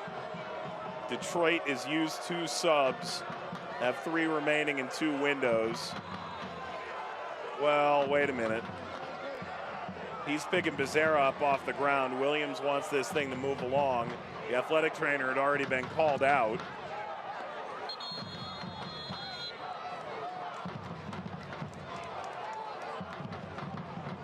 Everybody feels like getting involved. Would be shocked if Williams doesn't get a yellow for lifting Becerra off the ground after the referee had already gestured to the athletic trainer to come out.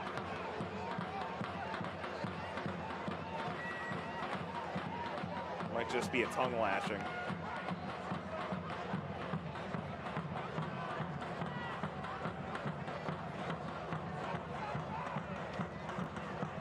Yeah, Becerra's night's over anyways.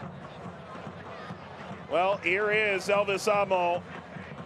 Started 4 games at the beginning of the year, has been out since. And Danny Dicchio able to get on one of his top attacking talents for the first time in a long time. And you've got to imagine that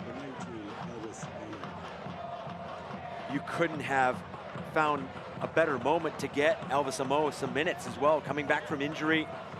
Your team has a 2-0 lead. He's already a forward that puts a lot towards what he does defensively. Regardless of his involvement in the final third, he is a forward that does the work to get behind the ball, to pressure center backs. So you know you're going to get him to do that for this final 10 minutes. And then you have the vertical threat and the creativity threat from a bad turnover here by Holstad. Amo's return nearly punctuated with a goal. Who would have thunk right off the bench? He's got a big smile on his face because he knows that just got laid right up to him. Holstad casual with this ball played across. He has Coque Vegas to play through if he wants, and goes back to the defensive work that Elvis Amo does. Sits right in that space, waiting, lurking, watching the timing there, and what an introduction that would have been. Leads to a Detroit corner. Murphy, Amo! Well, he's on to something tonight. Yeah, I was gonna say, welcome back. The soccer gods are smiling upon Elvis tonight.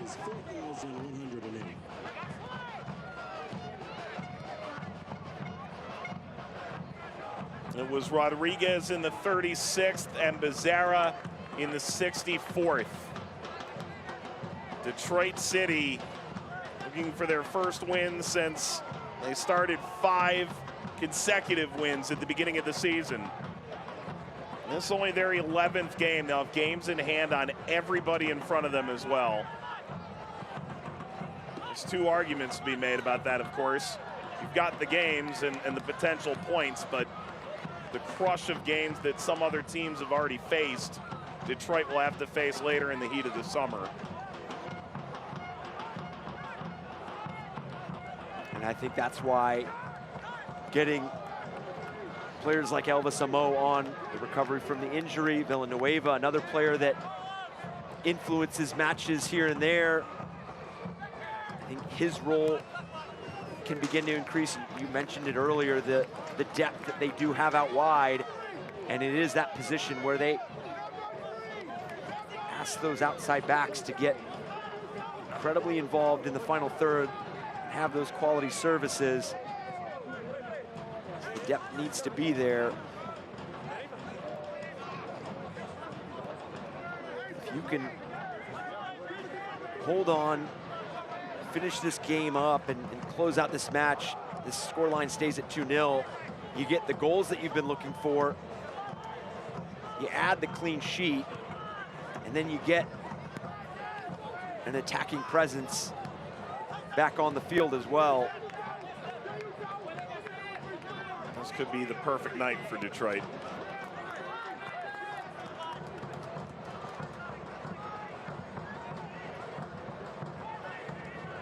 This is now one of 6 games in action around the league.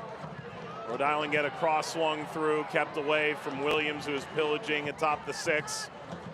To Amo. Darce was forward trying to break it up. It's Turnbull who has it. Rhode Island starting to throw the kitchen sink here in the 84th. Brito.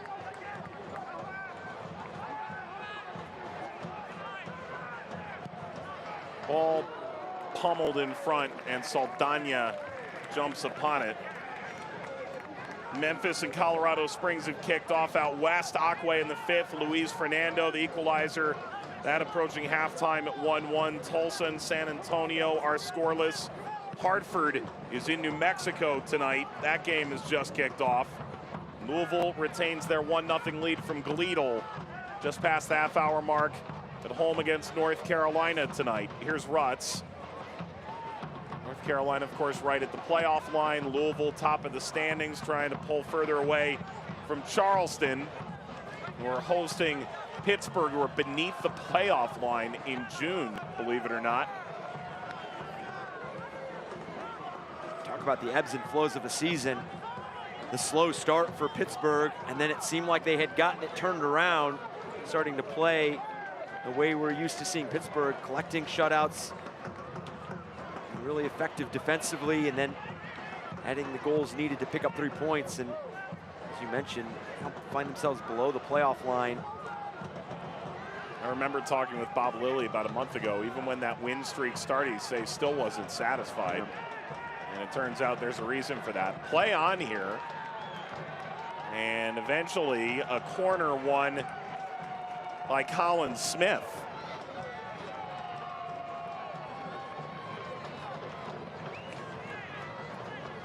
Corner for McGlynn.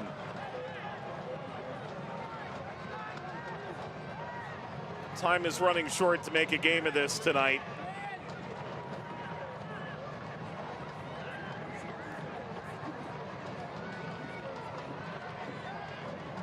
McGlynn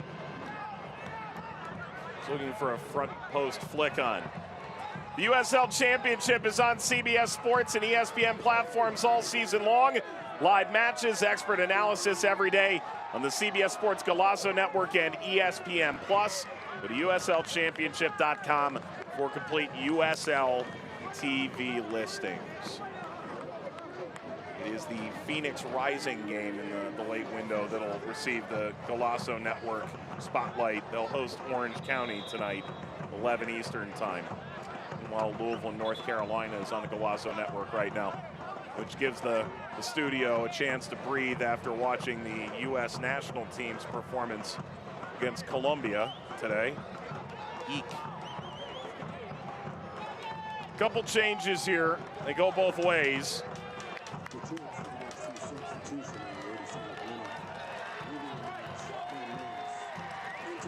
Kevin Vang comes in for Rhode Island. 23-year-old Cranston native. And Morris, who assisted the second goal, replaced by Michael Bryant. That's the final window for Rhode Island. and the final window for Detroit.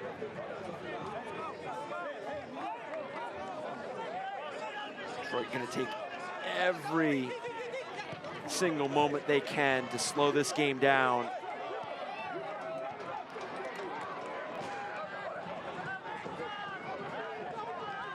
For Rhode Island, time is ticking, and unfortunately the 2-goal lead for Detroit City seems a bit further out of grasp unless you can score one right here and put some pressure on Detroit. They bring it on Michael Bryant. Vang, pulled in by Saldana. He will take his time, and we'll tell you that Miller Lite 2-packs are now on sale. Bring a friend, crack open a cold Miller Lite, and enjoy Rhode Island's professional soccer team for just $25 per person. Visit RhodeIslandFC.com/tickets to learn more.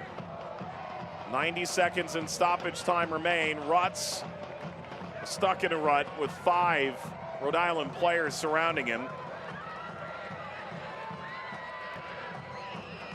And for Rhode Island, it's not going to get easier. You're going to go to Memphis, a side that certainly rebounded in recent weeks, and you'll play on a unique surface there at AutoZone Park, often described as being similar to playing on the floor of an AutoZone. Out toward Murphy. Then you'll play in Louisville on June the 22nd. Face the top team in the league at the moment. And at this rate, it appears they will be when these teams meet then.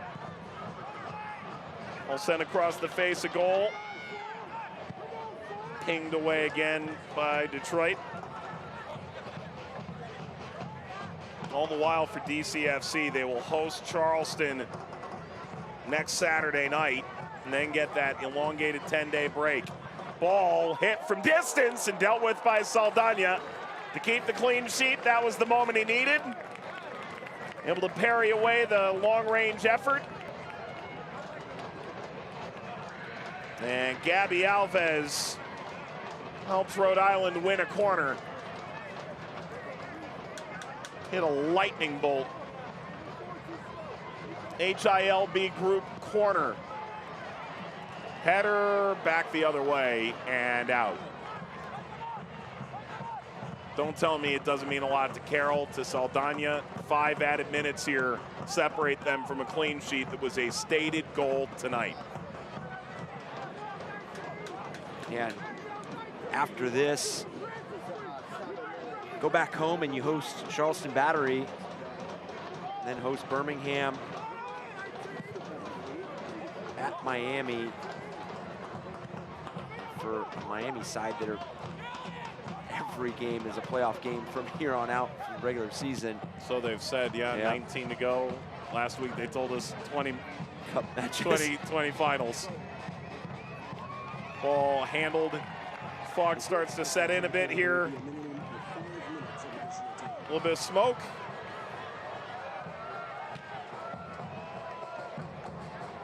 A little bit, a lot of it.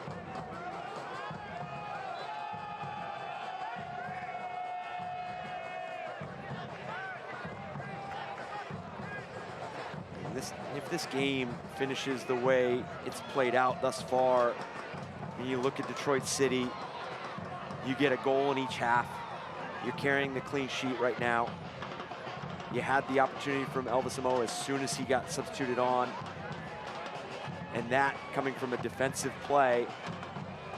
And you have not given up any loud moments defensively. And I know gave up the header that Saldana was extremely thankful went wide. But beside that, I can't think of another opportunity for Rhode Island. Bryant rolls onto his back at the touchline with 3 minutes remaining. Detroit out of sub windows. They didn't use all 5, but Bryant works himself back up.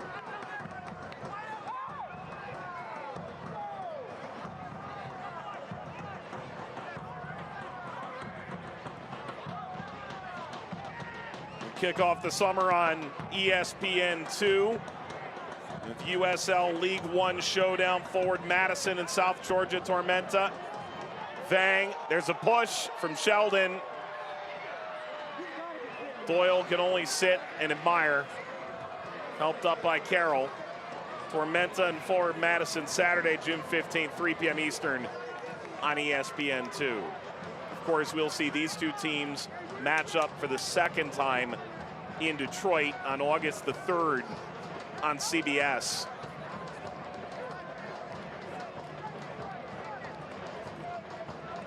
That's going to be a really intriguing moment. 2 months down the line, and you really don't know, right? Detroit, such a blistering start. Where are they going to be? Could very well be competing for that top 4. They get on another run like they did at the start of the year, they could be competing at the top of the East.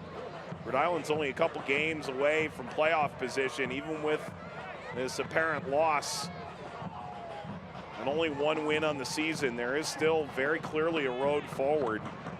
By the time we get to August, they may be in absolute desperation.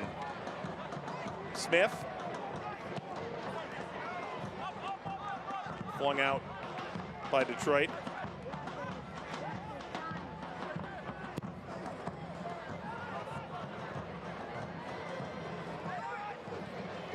Up from Rutz. Jope. It's masterful work from Abdoulaye Jope. Slide in. Smith plays it wide. Goal here could be largely academic. Amu Mensah. Smith.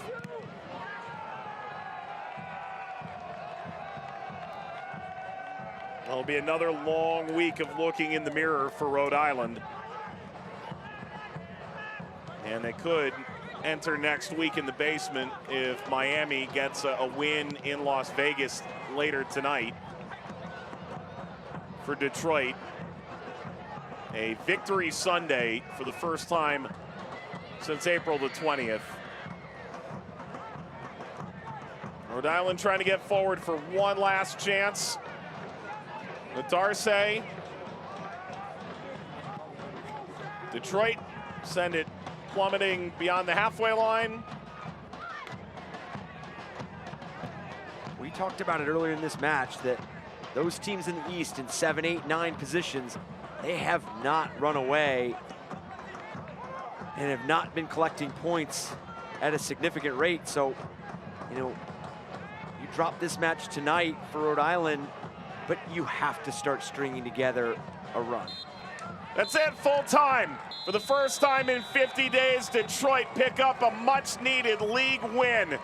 Their 6th of the campaign. They move back toward the top 4. And for Rhode Island, the frustration continues.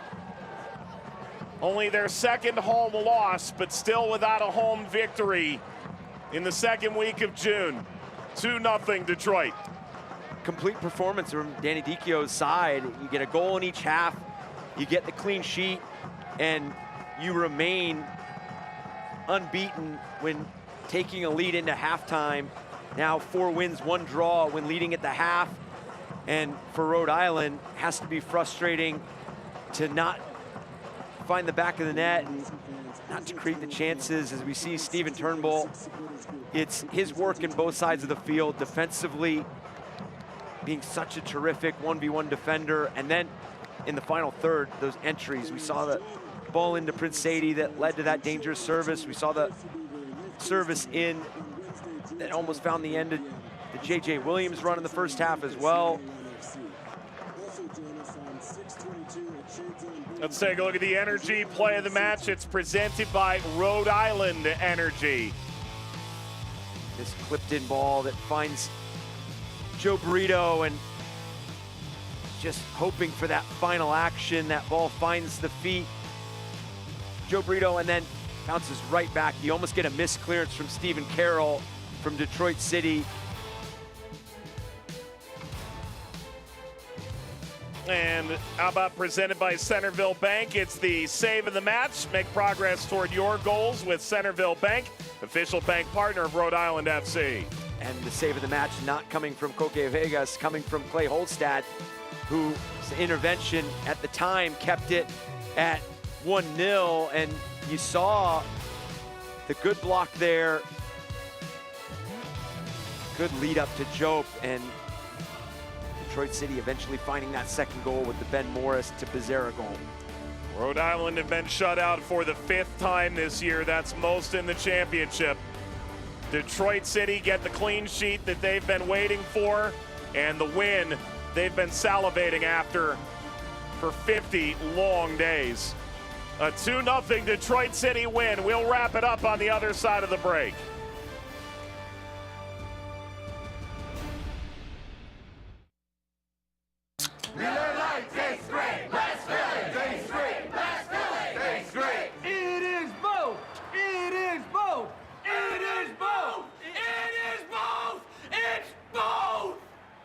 Hey, thanks for the backup.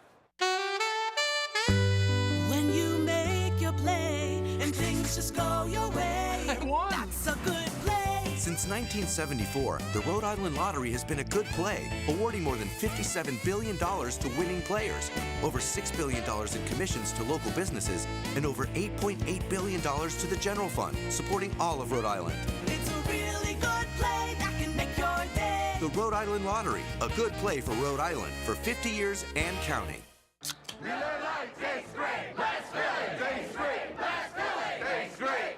is both. It is both. It is both. It is both. It's both. Hey, thanks for the backup. Hey Providence, we're Breeze Airways, and we offer non-stop flights from Rhode Island's T.F. Green International Airport. We're redefining what it means to fly up front. This one's for you. Introducing Breeze Ascent, the newest, nicest way to fly. It's seriously comfortable, satisfying, and affordable. Book today at flybreeze.com and experience the nicest way to travel. Breeze Airways, seriously nice. Back in Smithfield, the Rhode Island FC fans will wait a little bit longer for that first home victory. Won't come any sooner than 3 weeks from now. 2-0 Detroit over Rhode Island. We'll wrap this one up and take a look at the full-time highlights.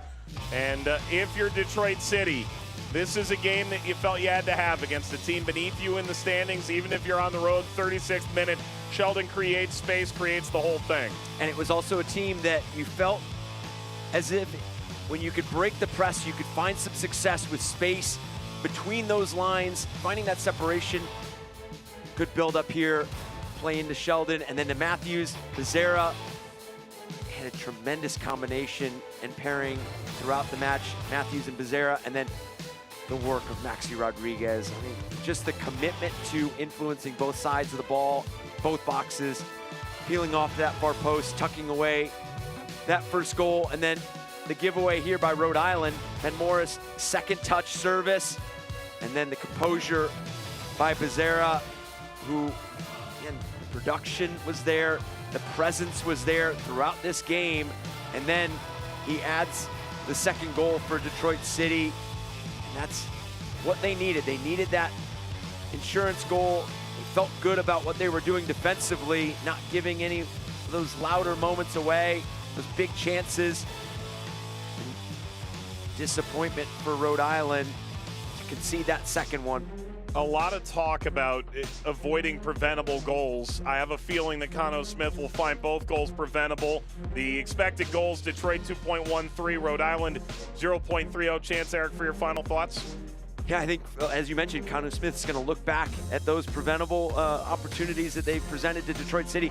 For Detroit City, Danny Dico, again, has to feel pleased about his team's response. That's a tough 5-game stretch, and to go on the road and pick up a 2-0 win is never easy in this league. Rhode Island goes on the road. They'll see Memphis, then Louisville City, and then host at the end of June, both El Paso and Indy 11 on July the 5th. Well, Detroit City will host Charleston next Saturday night, start a 2-game homestand. High Bar Physical Therapy presents the full-time score as Detroit City, a 2-0 win over Rhode Island FC. And the battle of two teams, 50 days winless, goes to Detroit. For Eric Dobransky, Mike Watts, so long from Smithfield. Good night. This copyrighted telecast of the United Soccer League Championship cannot be retransmitted, rebroadcast, or reproduced without the expressed written consent of the United Soccer League Championship.